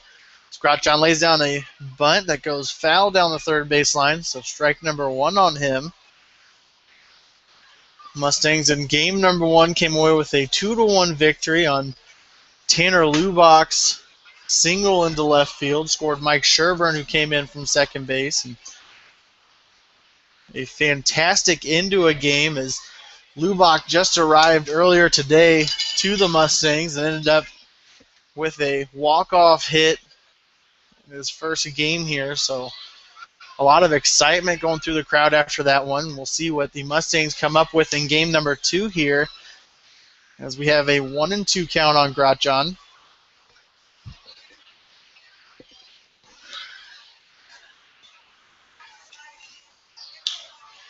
Fly ball that heads into foul territory down the right field line. Off a umbrella and a picnic table out there. So 1-2 count still on Grotjon.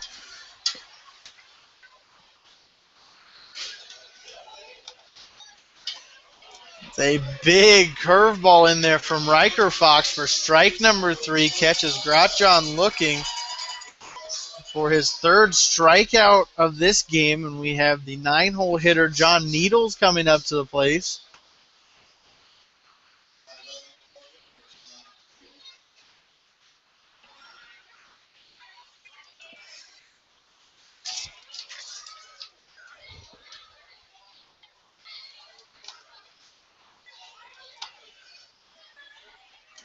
Fox deals inside, brings it to a 1-0 count.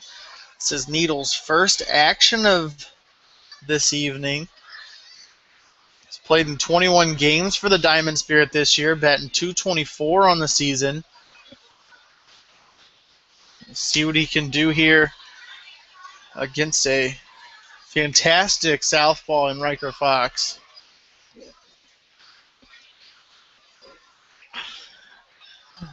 Fox deals on that 2-1 count in the dirt.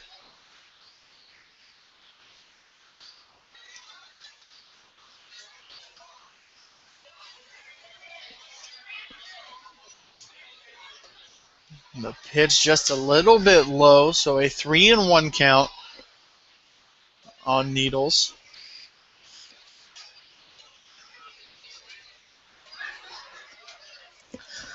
Fox deals missing again. Needles takes a base here. Fox's first walk of this evening. We head back to the top of the lineup for the Diamond Spirit, and center fielder Darius Knight coming to the plate.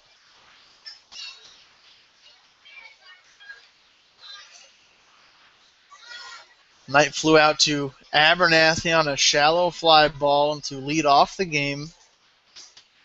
Let's see what he can do here as he watches ball number 1 go by.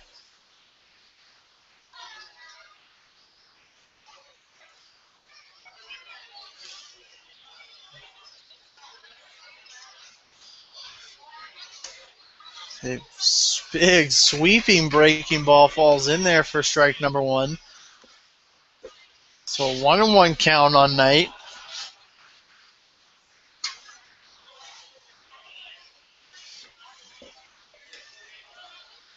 Another big breaking ball ends up falling just outside, so a 2-1 count.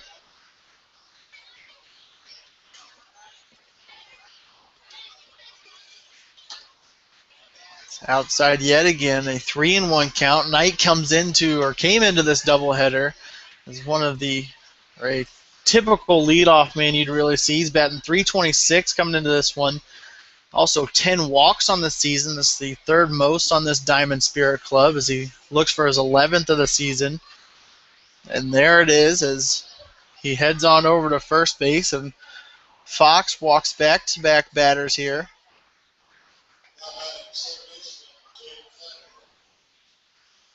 That brings up the second baseman Jake Cavender to the plate.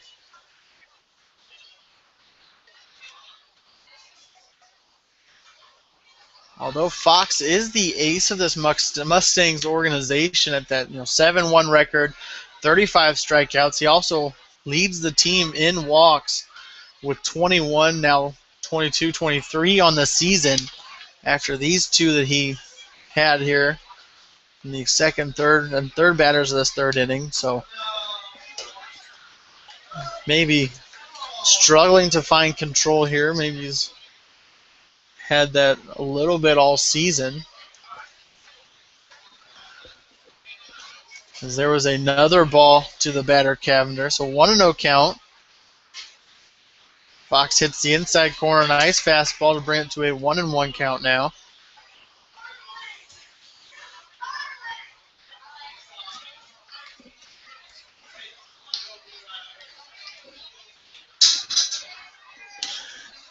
Big breaking ball fouled off by Cavender, brings it to a 1-2 count.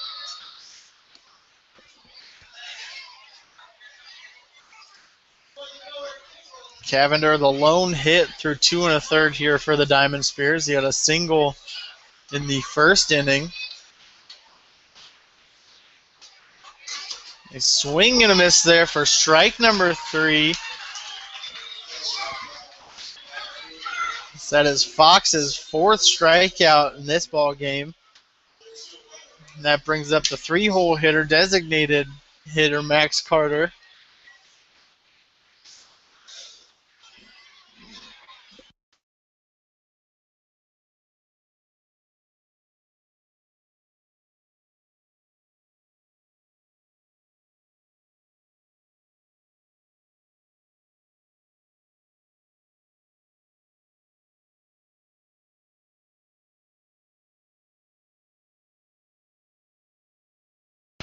Fox just misses on a sweeping curveball there, so 1-0 count on Carter as now he hits with that same exact pitch, so a 1-1 count on Carter. Still 2 away here, top of the third. Runner is on second and first. We'll see if Fox can get out of this little bit of a jam he's thrown himself into. He deals high there, brings it to a 2-1 count.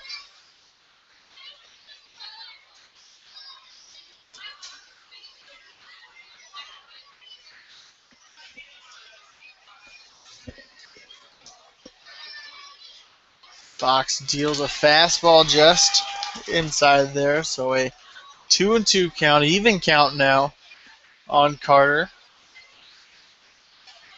Let's see if Fox can pick up his 5th strikeout of the evening. As we wait for the pitch here. A little bit high and outside there, so a 3-2 count on Carter.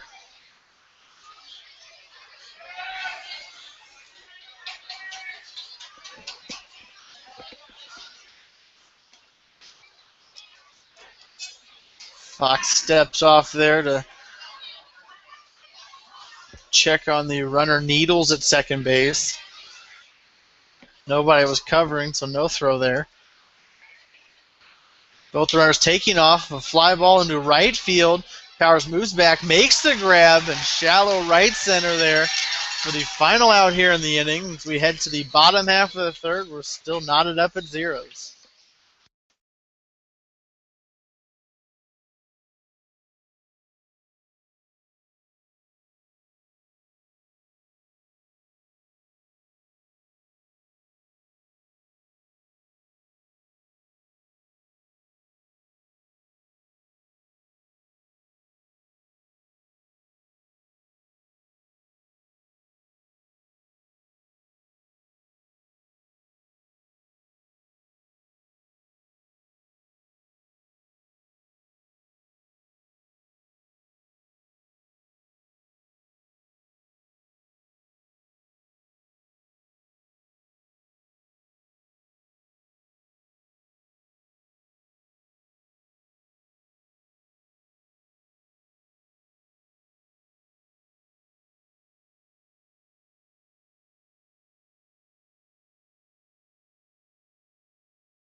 Back with you here as we head to the bottom half of the third inning. 0-0 after 2.5 here at Phil Welch Stadium. As we send the catcher Frankie Alvarez to the plate. Alvarez coming into this one batting .309 on the season through 26 games played. As he is one of just 3 Mustangs above 300 here this season, so a decent bat by Alvarez as he watches strike number 1. Now ball number 1 in the dirt, so a 1-1 count on him.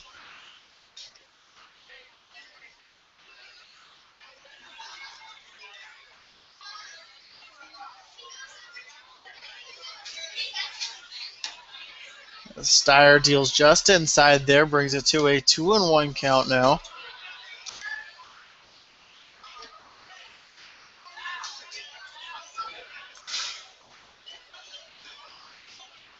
Steyer deals low on that one, so a 3-1 count on Alvarez. Plenty of fans in the stands here tonight on a Friday doubleheader. It's Friday.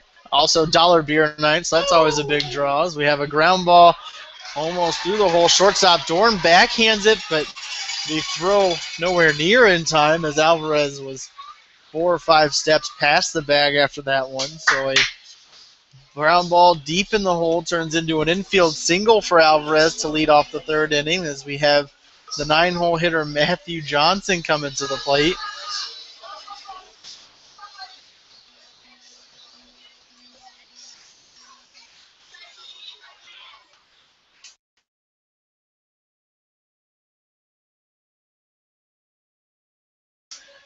Ground ball right back up the middle. The shortstop Dorn steps on second and over to first for a double play here.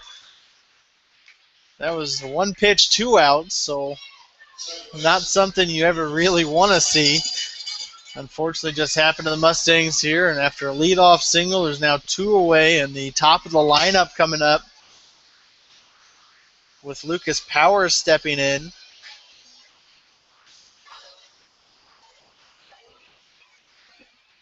Powers started off the offense for the Mustangs here tonight with a leadoff double in the bottom half of the first. But Mustangs went 1-2-3 after that.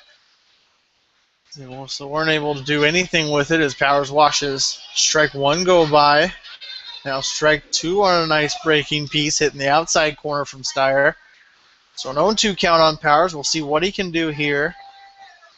I'm sure he's choking up on the bat and getting ready to give it a rip as he fouls one back to the roof here. He went to plexiglass window. I'm going to screw that back in.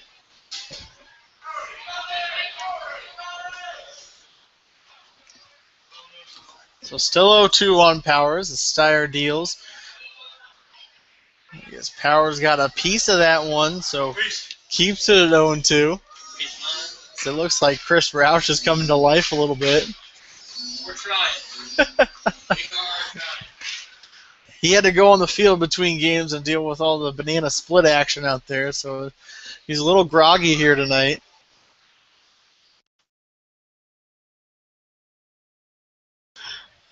As Steyer deals outside there, brings it to a 1-2 count.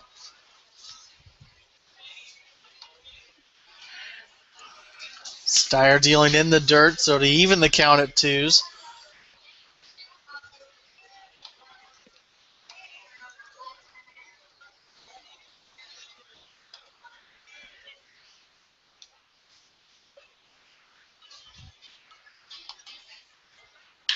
Line drive into left field by Powers. Left fielder Needles heading back for it. Powers rounding first, heading into second base. The throw is not in time as Powers slides in safely with his second double of this ball game.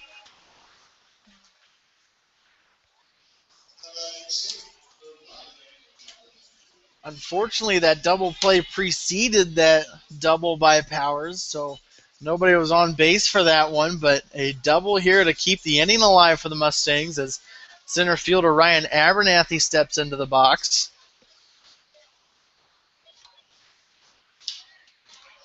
He skies one into shallow right field. Second baseman heading back, but Grotjohn calls him off in right field and catches it for the final out here in the inning.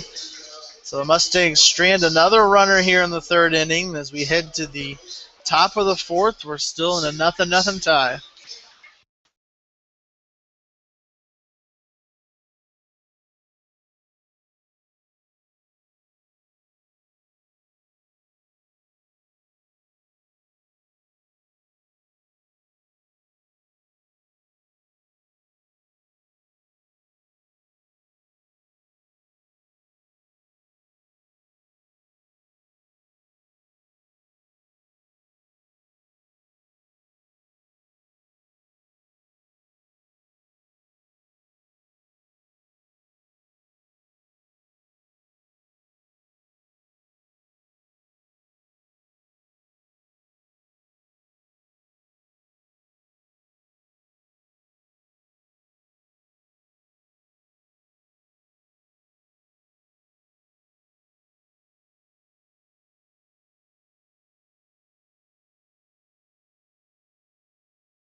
Back with you here as we head to the top of the fourth inning. The four-hole hitter Jordan Van Atta coming up to the plate.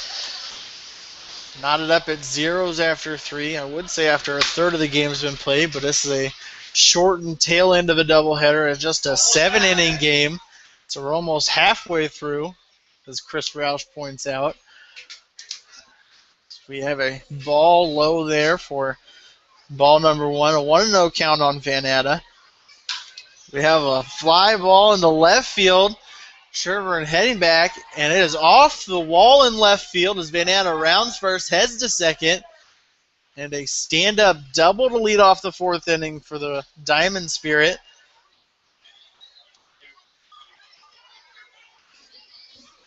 It was a deep fly ball bouncing off that left field wall, and Richards not able to get to it in time. As I said, Van Atta standing up with that double.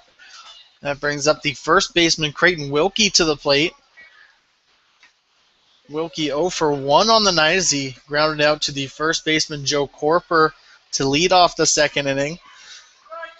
Corper playing on the infield grass here at the corners. Steele even with the bag at third. Fox deals a curveball in there for strike number one.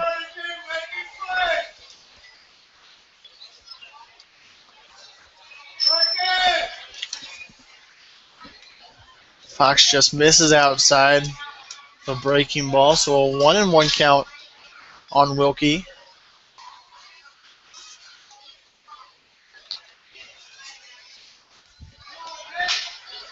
There's ball number 2 low, so brings it to a 2-1 count.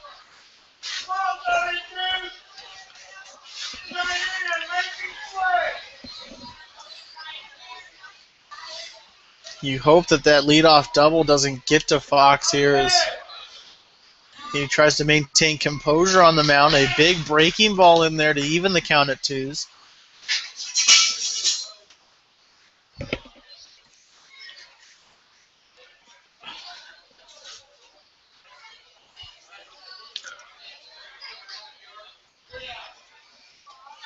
As that ball bounces about 2 feet in front of the plate.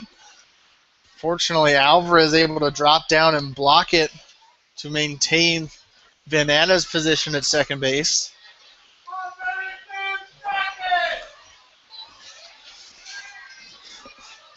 Yes, Fox just released a little bit late on that breaking ball.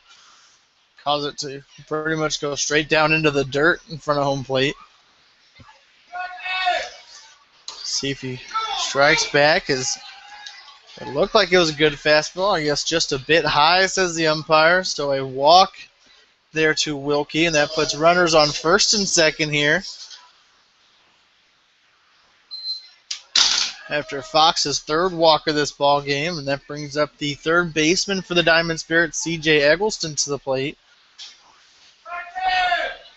Eggleston 0 for 1 on the eyes. He looks to lay down a bunt, pops it up right back to Fox. Fox throws on to second base, safe at second base. Almost able to catch Van Atta off the bag there at second, but unfortunately the throw not in time as Johnson was covering the bag. But Mustangs still get one as Eggleston popped that bunt right back to Fox. That brings up the shortstop, Tandon Dorn, to the plate. Dorn also 0 for 1 on the night. He struck out in the second inning. Ground ball over to Corper at first, on over to Johnson. He throws the ball into left field. Van Atta comes around third, and the throw high into home by Richards. Goes sailing over Alvarez's head. Runners advance to second and third on that one. It's a bit of fielding inaccuracies, I guess is what the word I'm looking for, is what should have been a fairly easy double play for the Mustangs to get them out of this one. Ends up costing them a run as Corper sails that ball past Johnson covering second base and into left field. Van Atta came all the way around to score, and Richards tried to gun him at home, but unfortunately throws it way high of Alvarez covering home and back to the backstop. So both the runners advance. That puts Wilkie on third base, Dorn on second now with one run across the plate. The right fielder Ryan Grotjohn now at the plate. So he sits on a 1-1 count. Struck out looking to lead off the third inning. A swing and a miss from Grotjohn brings it to a 1-2 count.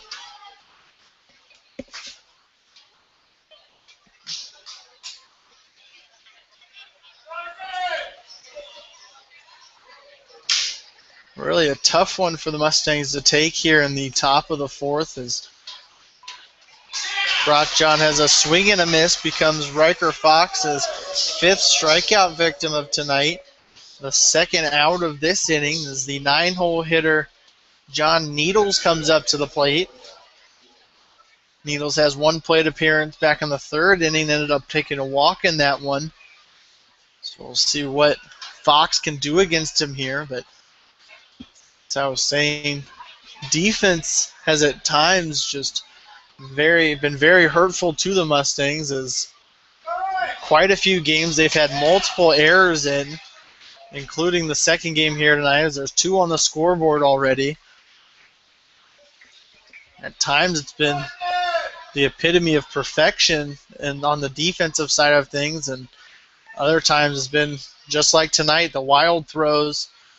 Some nights just bobbling ground balls, and we'll see if the defense can get back on the right track in this one, as the batter faces a one ball, gets away from Alvarez in the dirt.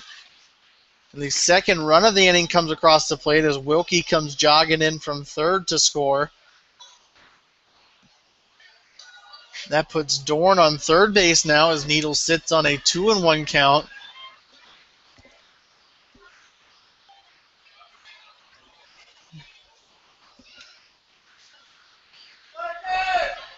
Fox has had a few balls that have hit the dirt tonight, and that one just unfortunately got away from Alvarez, bouncing just in front of him and over his left shoulder back to the backstop, which ended up letting Wilkie come in from third to score.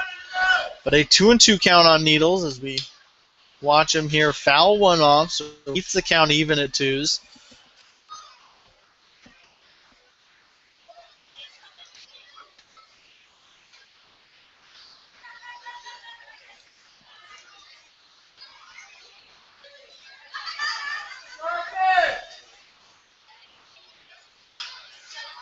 Slow roller up the first base line. Fox fields it, throws on over to Corper at first for the final out here in the inning, but a couple errors here in the top of the fourth put 2 runs on the board for the Diamond Spirit. So we head to the bottom of the fourth. The Diamond Spirit up 2-0.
Back with you here as we head to the bottom of the fourth. The Diamond Spirit played a 2 in the top half of the inning, so they have a 2-0 lead over the Mustangs.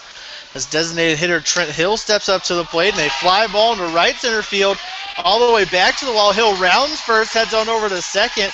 As Knight picks up center field, bobs it a little bit. Hill hustling, trying to get to third, and stands up with a triple here to lead off the fourth inning for the Mustangs. A great hit by Hill into right center field. Knight bobbles it out there and tries to do all the work himself and get it all the way to third base with the throw, which you never really know, but that seemed impossible to me as he was at the warning track when he made the throw, trying to get it into third base. Doesn't even try and hit a cutoff man, so it just slowly rolls in there as Hill stands up with a triple. He is definitely a little winded now. As a great play there to lead off this fourth inning for the Mustangs.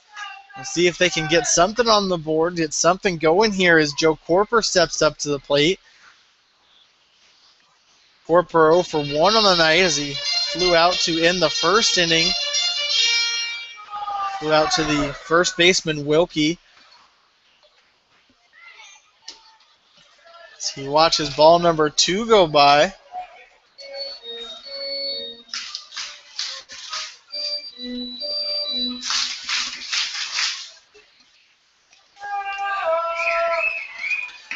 Corber with a swing and a miss there to strike number 1.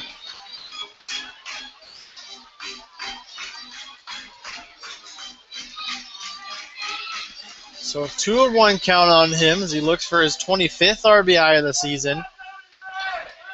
See if he can make contact here as doesn't even move the bat off his shoulder for that ball. So a 3-1 count on him. A good hitter's count. Let's see if he's looking fastball here.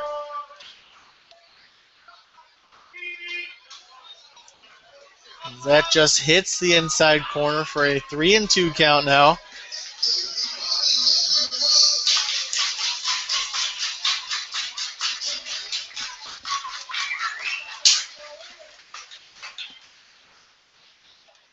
Steyer deals and Corper fouls it back to the net. Not able to connect on that fastball up in the zone.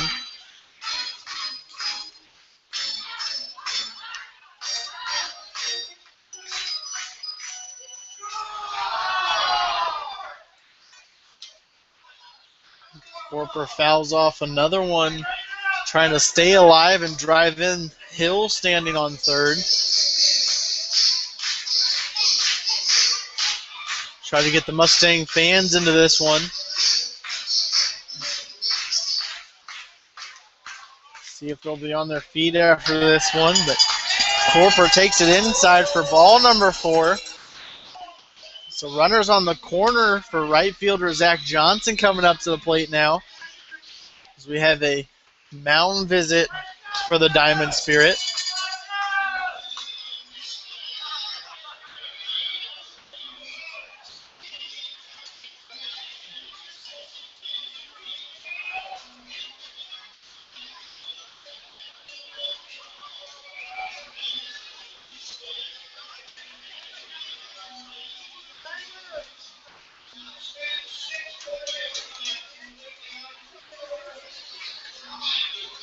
can only imagine what they're saying right now is not a very good start to this inning after taking that 2-0 lead they have now after the top half of this inning. Got to get back and ready for action as coaches walk off the field.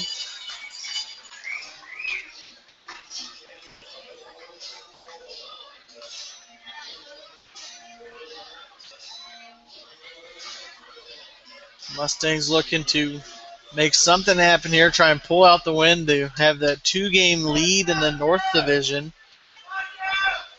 So they're trying to make a push for the playoffs here. Steyer deals outside for a 1-0 count now.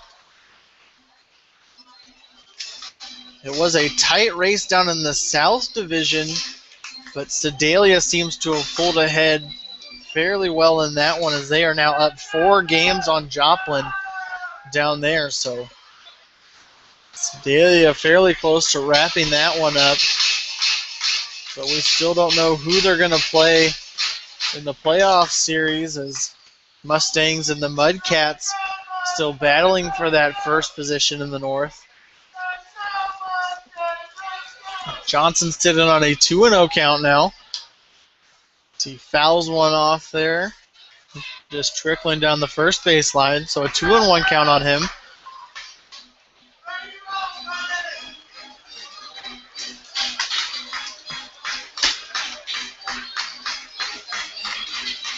As we change out batteries real quick here. Fortunately, before the next pitch was thrown, so not missing any action. As Steyer checks on the runner at first, gets away from the first baseman Wilkie, and Hill comes in to score from third base. Mustangs cut this lead in half, as it's now 2-1. After a pickoff attempt by Steyer, gets away from Wilkie. Doesn't really go more than 4 feet from him, but he was unable to see where it went, so he couldn't even make an attempt. So Hill just kind of jogs in from third base to score the first run of the ball game for the Mustangs, and now a 2-1 lead by the Diamond Spirit. Corper still on first with none away here in the bottom of the fourth. Johnson sitting on this 2-1 count as a swing and a miss from him brings it to a 2-2 count now.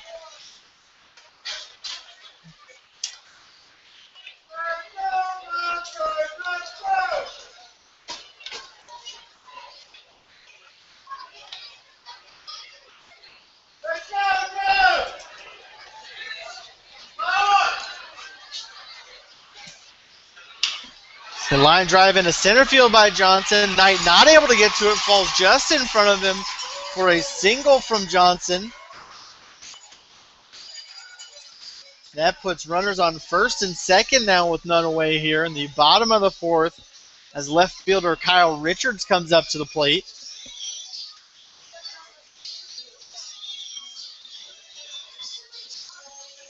As it looks like Steyer's day will be done here, as this is his second mound visit of this inning. So we're going to have a pitching change by the Diamond Spirit coming up in just a few moments. We'll be back in a little bit in this 2-1 ball game as we have this pitching change coming in, and we'll be back with a new pitcher in just a moment.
Back with you here in the bottom of the fourth inning. Mustangs down just 1 run now as they've plated 1 so far in this one. A pitching change for the Diamond Spirit in this one as Dylan Steyer's day is done. He goes 3 innings, 5 hits, 1 run, and 1 walk with no strikeouts here in this one, but still responsible for Corper on second base and Johnson on first. So still responsible for the 2 runners out there as Ryan Herdman comes in to pitch for the Diamond Spirit.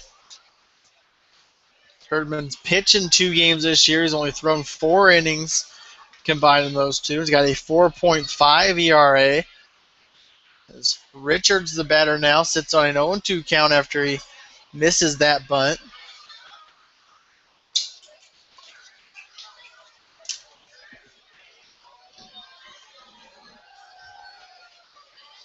Still none away here in the bottom half of the fourth as Mustangs look to keep this little offensive surge going.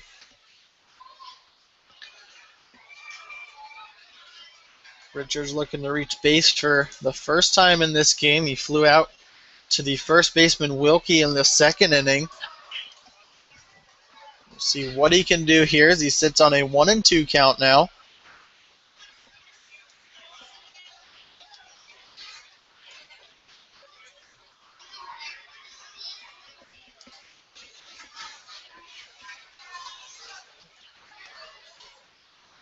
Herdman deals and Richards fouls one off back to the fence to keep it at a 1-2 count.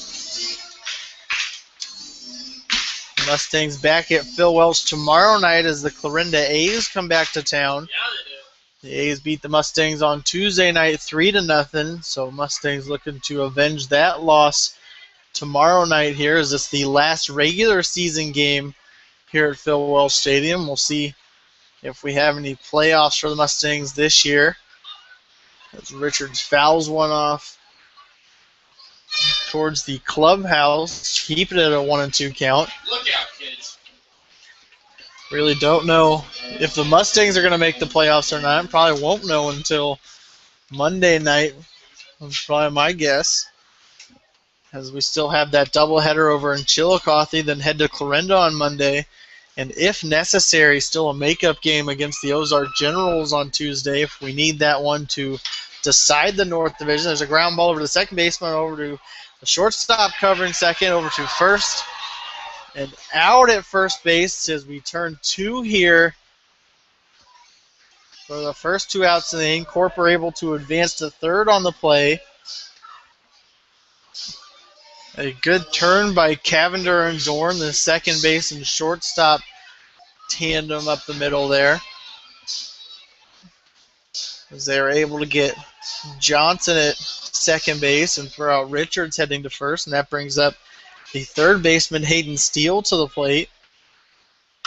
As he swings that one over to third baseman Eggleston, who scoops it up on over to Wilkie at first for the final out in the inning, but Mustangs able to plate 1 here in the bottom of the fourth, and we head to the 5th inning in a 2-1 game.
Back with you here as we head to the top of the 5th inning. Darius Knight heading to the plate as the Diamond Spirit look to go the 3rd time around their lineup. Fox deals there, and Knight fouls it off for strike number 1.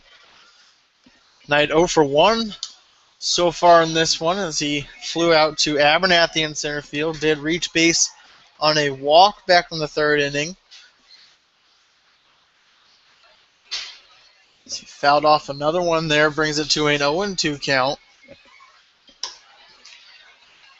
Fox misses the release point on that one, deals way outside for a 1-2 count.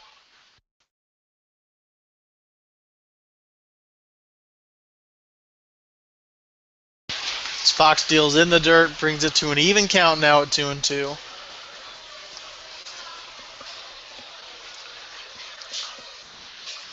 Feel like Fox should go quickly through this inning, as you'd hope there's no life regenerated after the Mustangs put up a little offense in the bottom of the 4th, fighting back from the 2 runs they spotted the Diamond Spirit in the top half of that inning. But we'll see what he does here as Knight fouled that one off to keep it at a 2-2 count. Fox just missing with that fastball, so a 3-2 count now on Knight.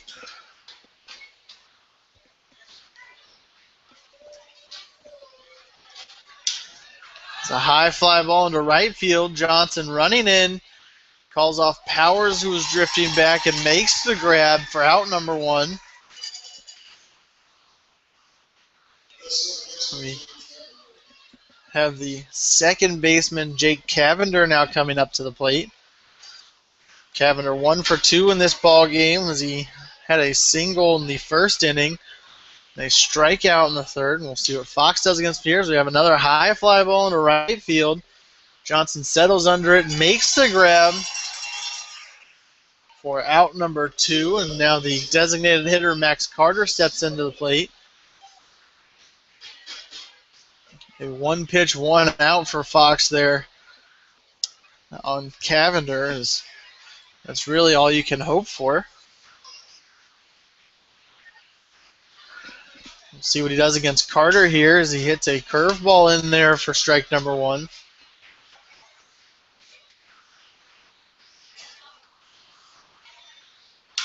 Line drive right back up the middle. It's a tailing into right center field. Abernathy moved over to scoop it up, but Carter able to reach first base with that single. So 2 away, 1 on here for the Diamond Spirit as catcher Jordan Van Atta comes up to the plate. Van Atta 1 for 2 tonight as he had that double to lead off the 4th inning. Ended up coming around to score in that one. He scored the first run of the game for the Diamond Spirit on a couple errors by Corper throwing over to second base, and then Richards trying to get him at home.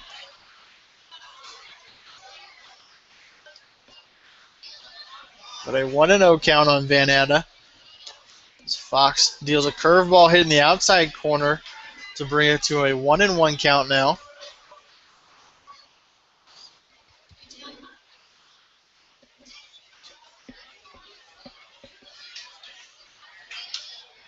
Van Atta fouls one back to the netting to bring it to a 1-2 count. We'll see if Fox can't get his 6th strikeout of tonight.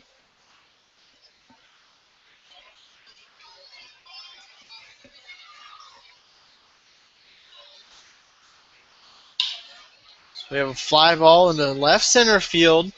Abernathy moves over and makes the grab, almost a collision out there between Richards and Abernathy, but fortunately nothing too bad happened as Abernathy was able to secure the ball for the final out in the inning. We'll head to the bottom of the 5th. Diamond Spirit up 2-1.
And we're back as we head to the bottom half of the 5th inning.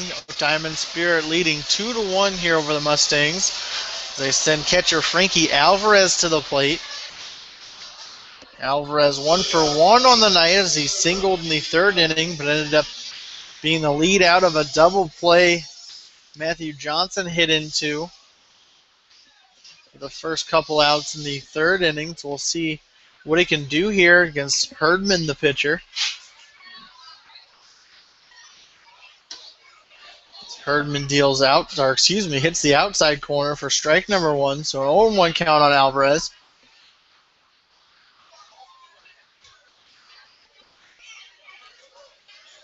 So deals outside and in the dirt there, brings it to a 1-1 count.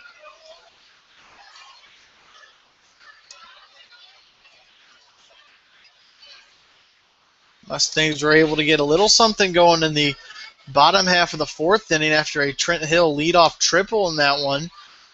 They plated one, or he ended up coming around to score for the Mustangs' only run of this ball game. We'll see if they can keep a little momentum going here as we have just 3 innings left of a 7-inning game here. A second of a doubleheader. The Mustangs look to sweep the Diamond Spirit here tonight. A 2-2 count on Alvarez as Herdman missing just outside there to bring the count to full at 3-2 now.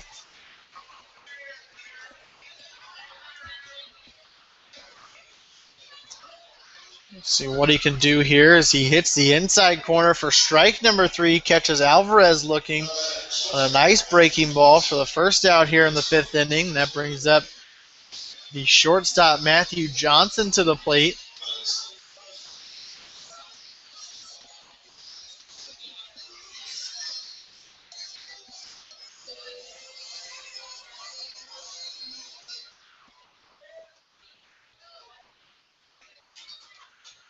As Johnson watches strike number 1 go by, so an 0-1 count on him right now.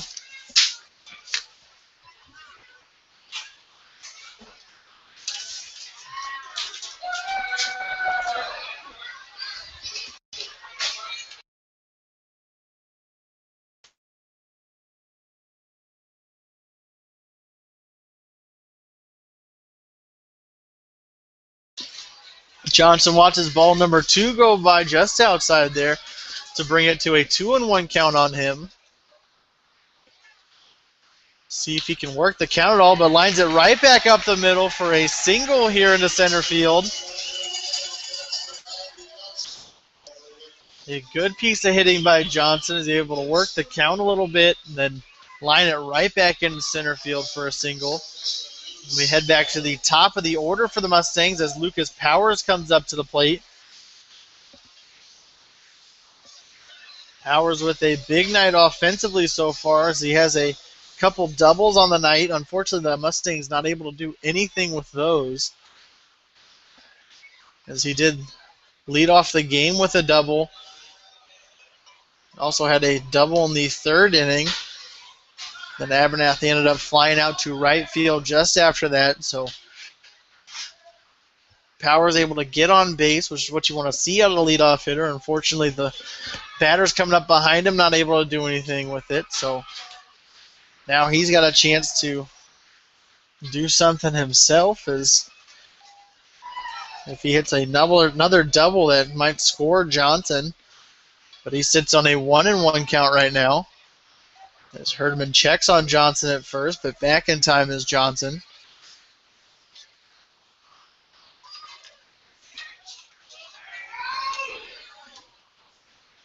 As Herdman deals low there, brings it to a 2-1 count.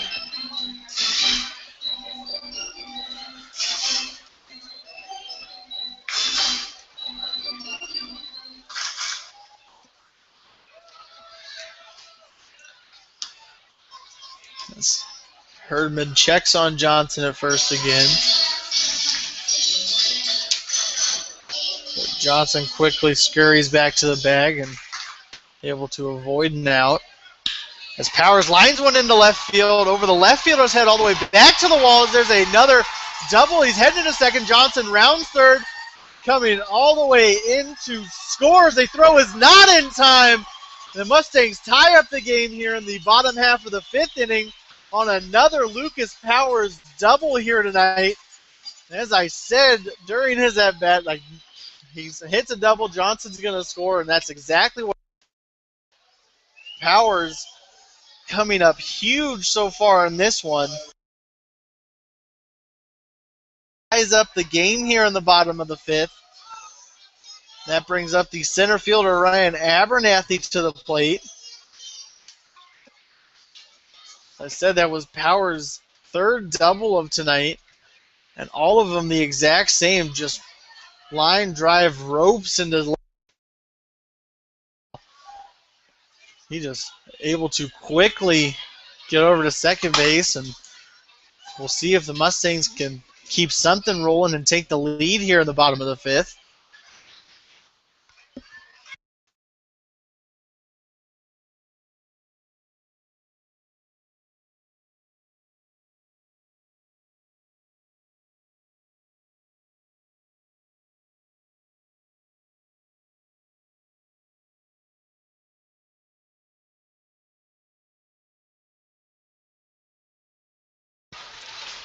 As Herdman deals a big breaking ball, hitting the inside corner for strike number one on Abernathy, so an 0-1 count on him.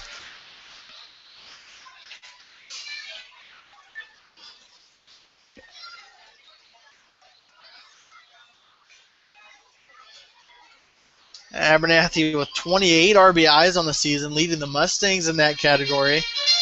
We'll see if he can drive in the go-ahead run, RBI number 29 on the season for him. We'll watch his strike number two go by.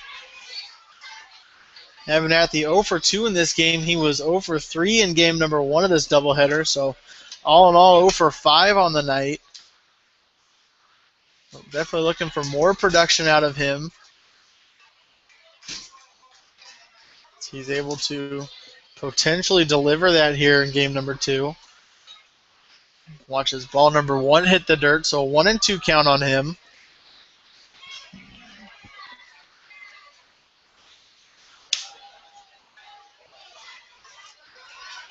As that ball gets away from the catcher, Powers able to advance to third base. That puts the lead run for the Mustangs just 90 feet away now, and a 2-2 count now to Abernathy.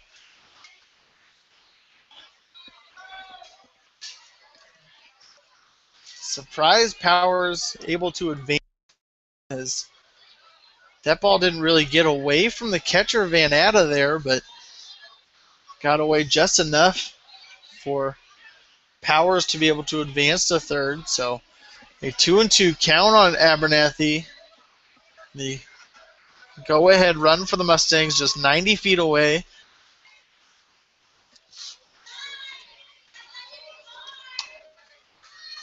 This would be very big for the Mustangs as there are just 2 innings left in this game. As Abernathy lines one into center field, falls in there for a single. Powers comes on in to score. The go-ahead run for the Mustangs.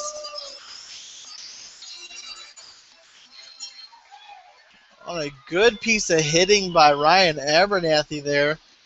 Able to drive in Powers. That brings up the designated hitter Trent Hill to the plate.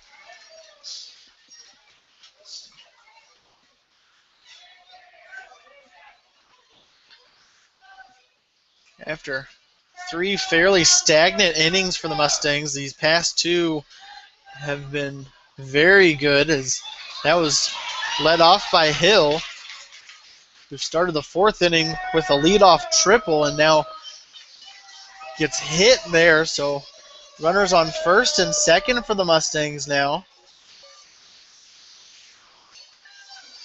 And the first baseman Joe Corper now coming up to the plate.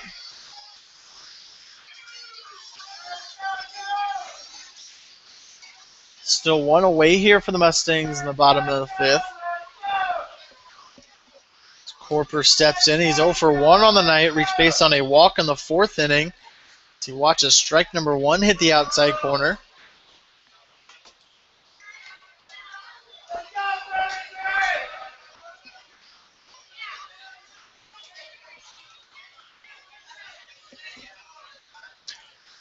Herdman delivers, and a swing and a miss from Corper for strike number 2.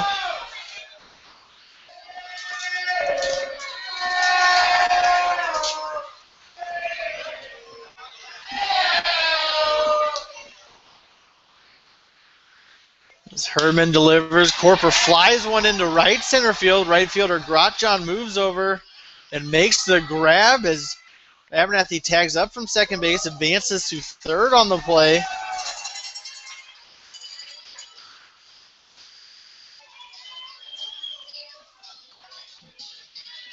That fly out by Corper, the ball played a little bit of a trick on Grotjohn. You saw him drifting to his right, ended up having to go about 3 or 4 steps back to his left to catch that one.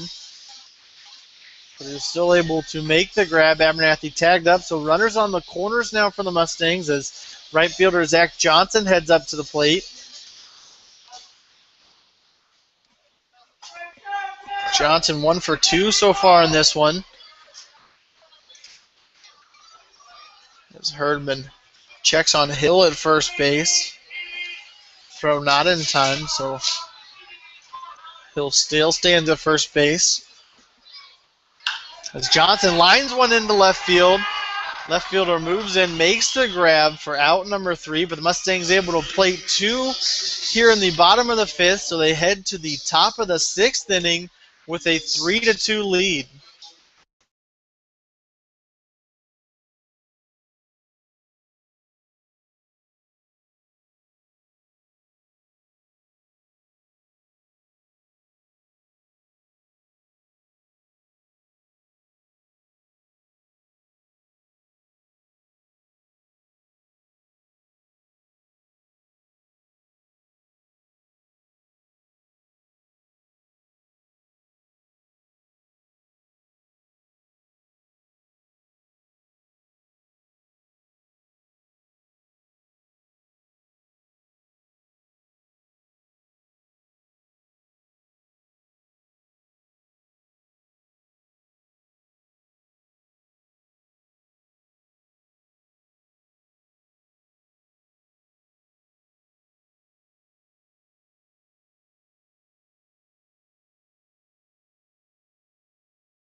Back with you here as we head to the top of the 6th inning. Mustangs were able to plate 2 in the bottom half of the 5th. So they have a 3-2 lead with just 2 innings left to play. Riker Fox still on the hill for the Mustangs. As first baseman Creighton Wilkie steps into the box, Alvarez jogs on out to talk to Fox before we get going in this inning.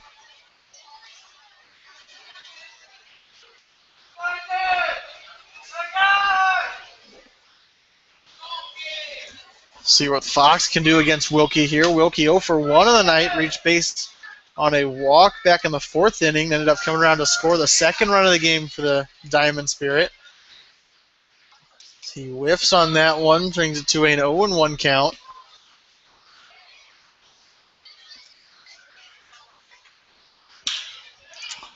Lines one to shortstop Johnson. He's able to field it. And over to Corper at first for the first out here in the inning. That brings up the third baseman, C.J. Eggleston, to the plate. Eggleston 0 for 2 on this one. He has a strikeout and ended up popping up his bunt right back to Fox in the 4th inning. Watch ball number 1 go by there, so a 1-0 count on him. Swing and a miss there from Eggleston brings it to a 1-1 count.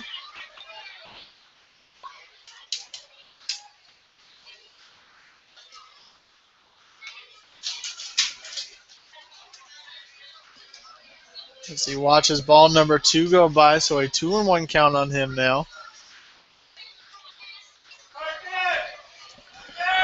See what Fox comes back with as he deals a fastball just inside there, so a 3-1 count. Good hitters count here for Eggleston. We'll see what he does with it as Fox comes set here to deliver. And a line drive from Matthew Johnson, the shortstop, able to snag it out of the air on that one for the second out here in the inning.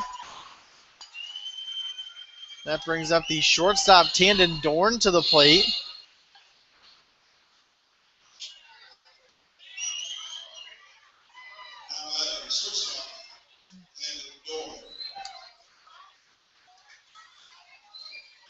Dorn 0 for 2 on the night.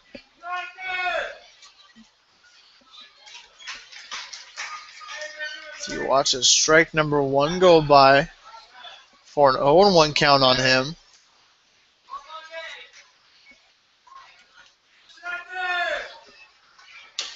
A swing and a miss from Dorn brings it to an 0-2 count.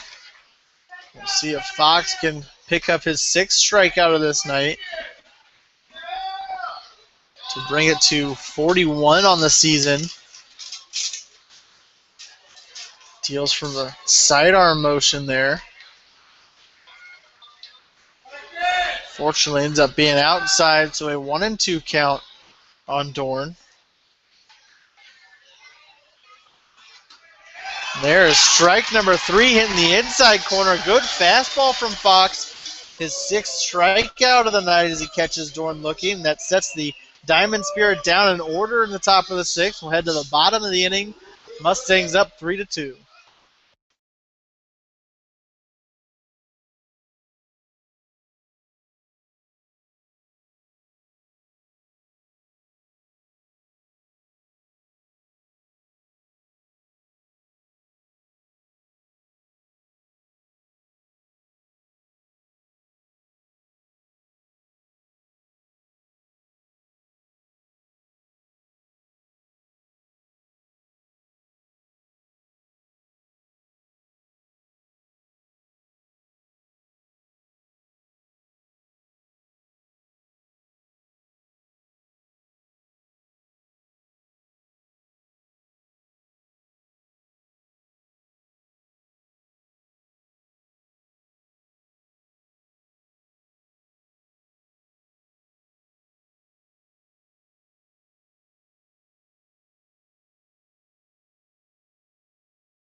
Back with you here as we head to the bottom of the 6th inning. Mustangs have that 3-2 lead.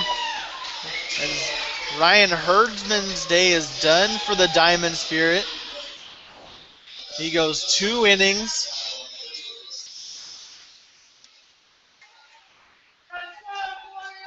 Goes 2 innings, 3 hits, 2 runs allowed, and just 1 strikeout.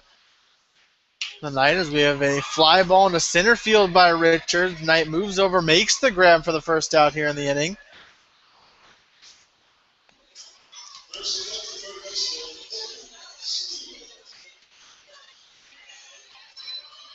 Coming in to pitch for the Diamond Spirit is number 12, Cameron Conlon.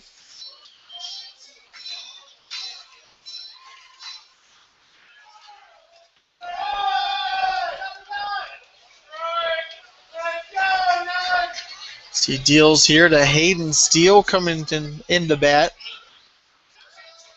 Conlon's thrown in 3 games. He's got 3 1/3 innings pitched, allowed 1 hit, has 1 strikeout, and no earned runs for the Diamond Spirit as he deals high there, brings it to a 1-1 count.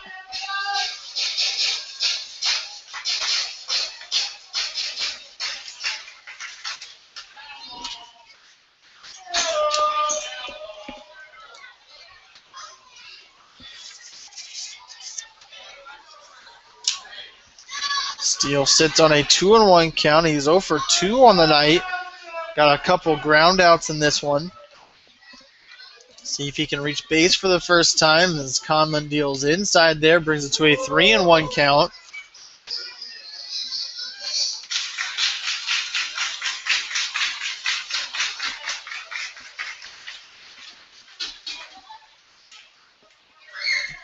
Steele watches ball number 4 go by, so he jogs on down to first base with that walk. Now the catcher, Frankie Alvarez, comes up to the plate.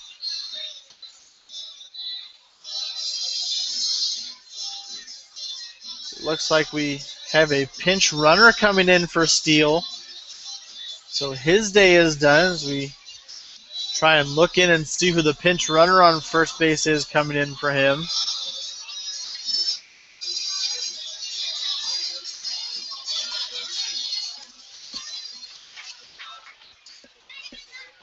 Looks like that is number 26, Eric Wilcoxon, coming into pinch runs. There's a line drive right back up the middle for Alvarez. He ends up on first as that one falls in there for a hit.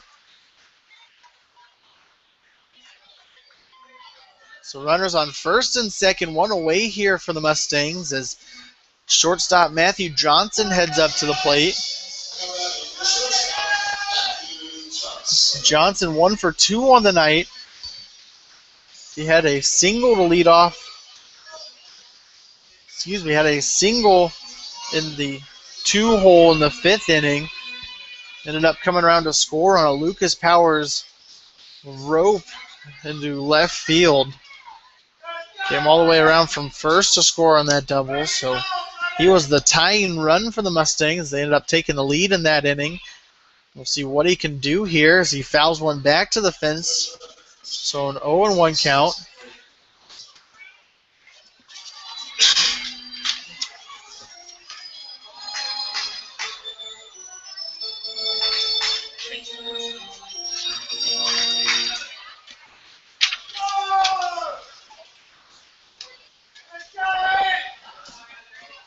So an 0-1 count on Johnson as Conlon steps off to take a look on Wilcoxon on second base.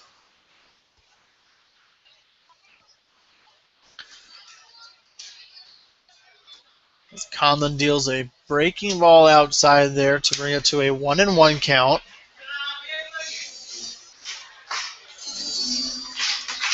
Mustangs looking to add to this lead here in the bottom of the 6th inning. We have just 1 inning left. This is the tail end of a doubleheader, so it's 2 7-inning games. This time was called before the pitch, so that one doesn't count. So count stays at 1-1.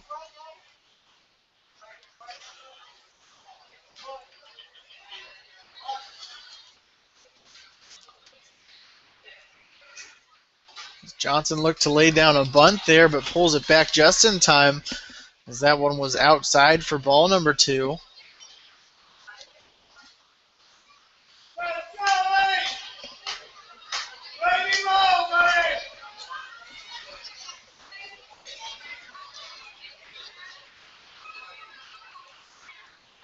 Runners take off there, and the throw down to second base just barely getting Alvarez, who was heading over to second base. I feel like that was a missed hit and run as both runners were taking off on that 2-1 count.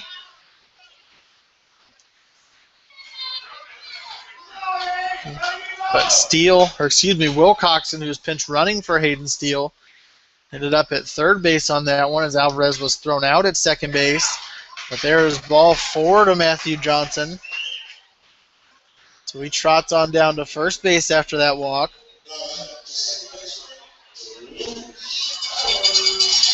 That brings up the top of the lineup now for the Mustangs. Lucas Powers coming to the plate. Powers with a huge night so far, as he has 3 doubles in this one. He ended up driving in the tying run in the 5th inning, and he ended up being the go-ahead run as Johnson takes off for second base. No throw by Van Atta behind the plate. The Mustangs looking to increase their lead, and if Powers does what he's been doing all night, I can imagine that that's exactly what the Mustangs are going to do here.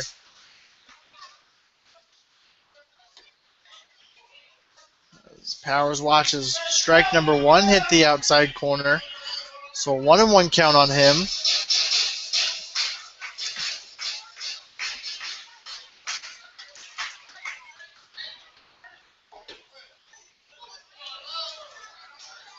That fastball just hitting the outside corner again for strike number 2.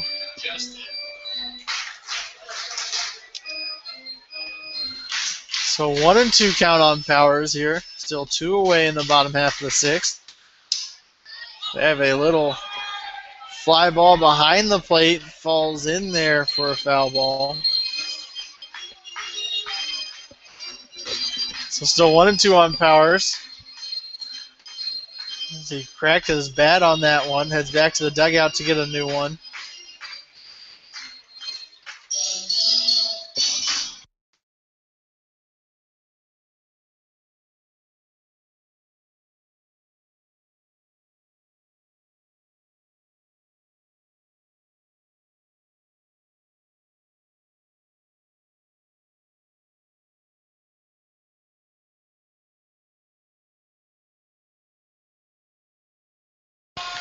Powers grabs a new piece of lumber and heads back to the box. He sits on a 1-2 count here.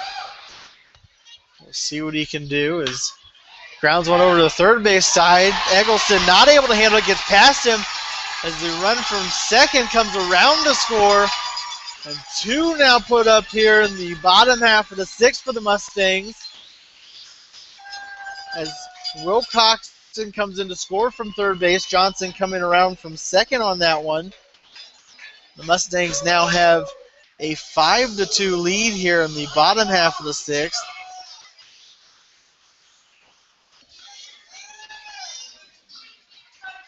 Try and see what they rule that one.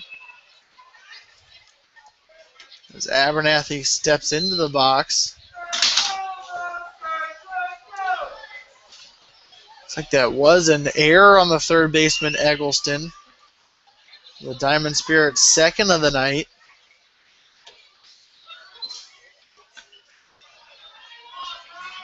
As Conlon hits on a curveball there for a 1-1 count now.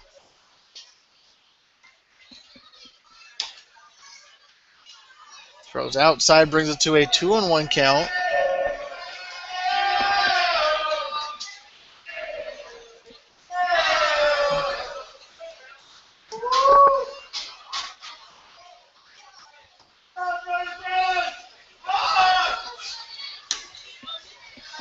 Outside yet again to bring it to a 3-1 count on Abernathy. Abernathy 1 for 3 on the night. He drove in the go-ahead run back in the 5th inning, and he hit a single to drive in Lucas Powers from second base. Lines one down the right field line, goes into the concourse area for strike number 2. Kids are crazy. So full count on Abernathy, 2 away here in the bottom of the 6th.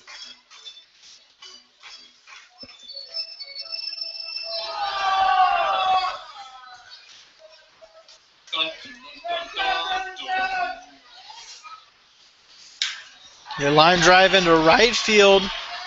Grotjohn moves in, makes the grab for out number 3, but the Mustangs able to plate 2 in the bottom half of the 6th here, and we head to the final inning, top half of the 7th coming up. Mustangs with that 5-2 lead.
Back with you here as we head to the top half of the 7th inning. Mustangs with a 5-2 lead. Riker Fox's day is done. He threw 6 innings here tonight, allowing 3 hits, 2 runs, and 6 strikeouts tonight. So a good outing from him as he looks for his 8th win of the season. The Mustangs send in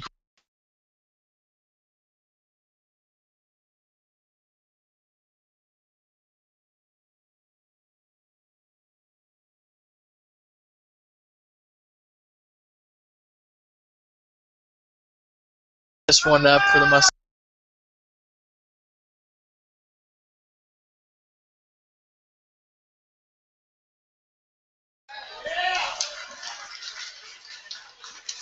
As we have a pinch hitter coming in.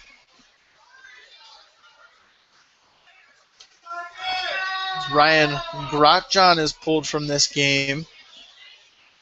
And number 36, Tyler,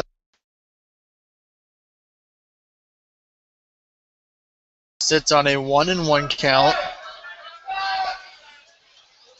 Wolf's hitting 26 for the Diamond Spirit this year. He's batting .263 on the season with 12 strikeouts as well as he sits on.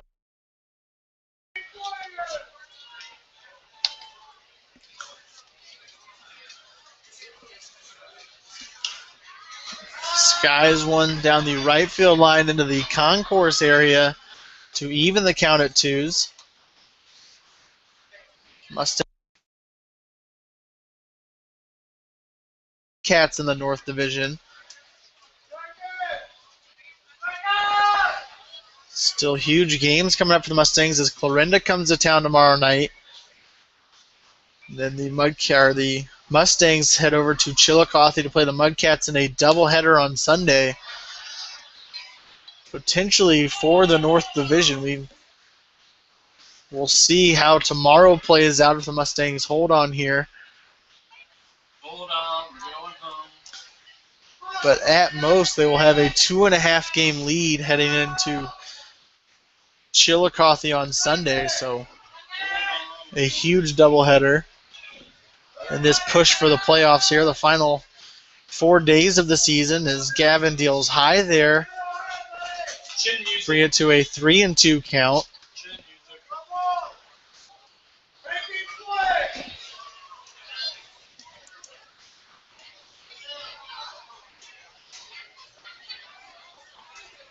Gavin comes set to deliver here, and a ground ball over to the left side.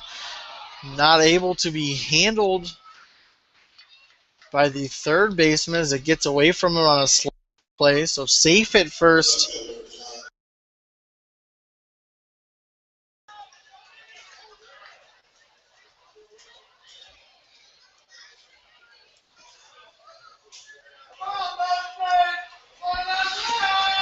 I believe there is a new third baseman for the Mustangs as Steele was pinch ran for back in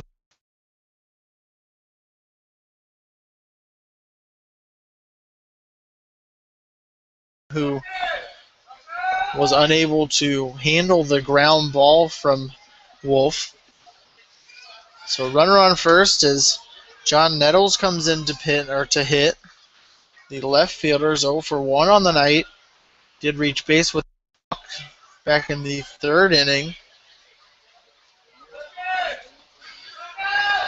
See what happens here as we have a ground ball up the middle. Johnson handles it, steps on second, over to first in time for the double play. That puts 2 away here. Mustangs just 1 out from closing out this sweep of the Diamond Spirit here tonight as we head back to the top of the lineup for them with Darius Knight coming up to the plate. Knight 0 for 2 so far in this one. Did reach base as well with a walk in the 3rd inning.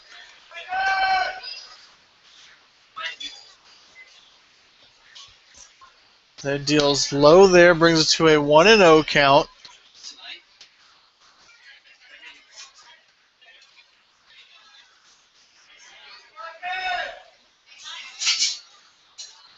Gavin deals low yet again, so a 2-0 count on him.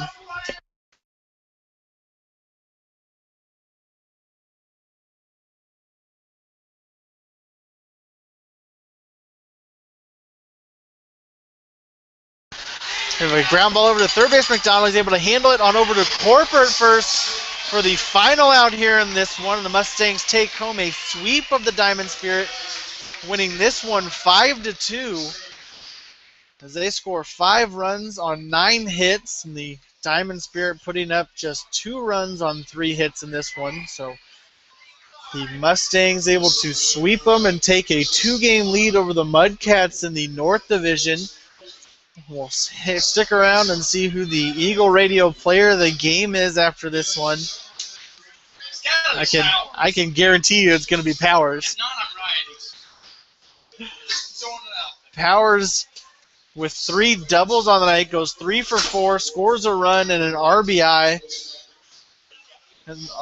He drove in the tying run in this one, so I can only imagine it's going to be him.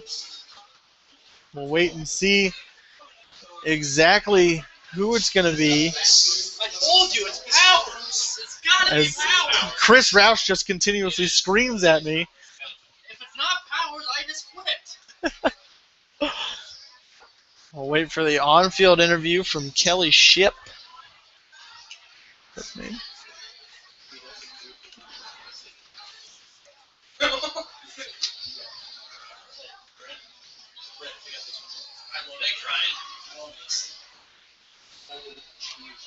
Oh, you missed it while he was going down there? I was playing St. Matthews. To Kelly with the interview of the Eagle Radio Player of the Game. Hold on, we're going. Alright, time for the Eagle Radio Player of the Game. Next player of the game is Lucas Howard. 4 hats, 3 doubles, 3 RBIs. Most key point nine. Some kind of fun, It didn't take a minute about that, but it'll take up the opportunity. Increasingly, it is the opportunity to listen to the next 4 games, trying to build a mission. We got a lot of players.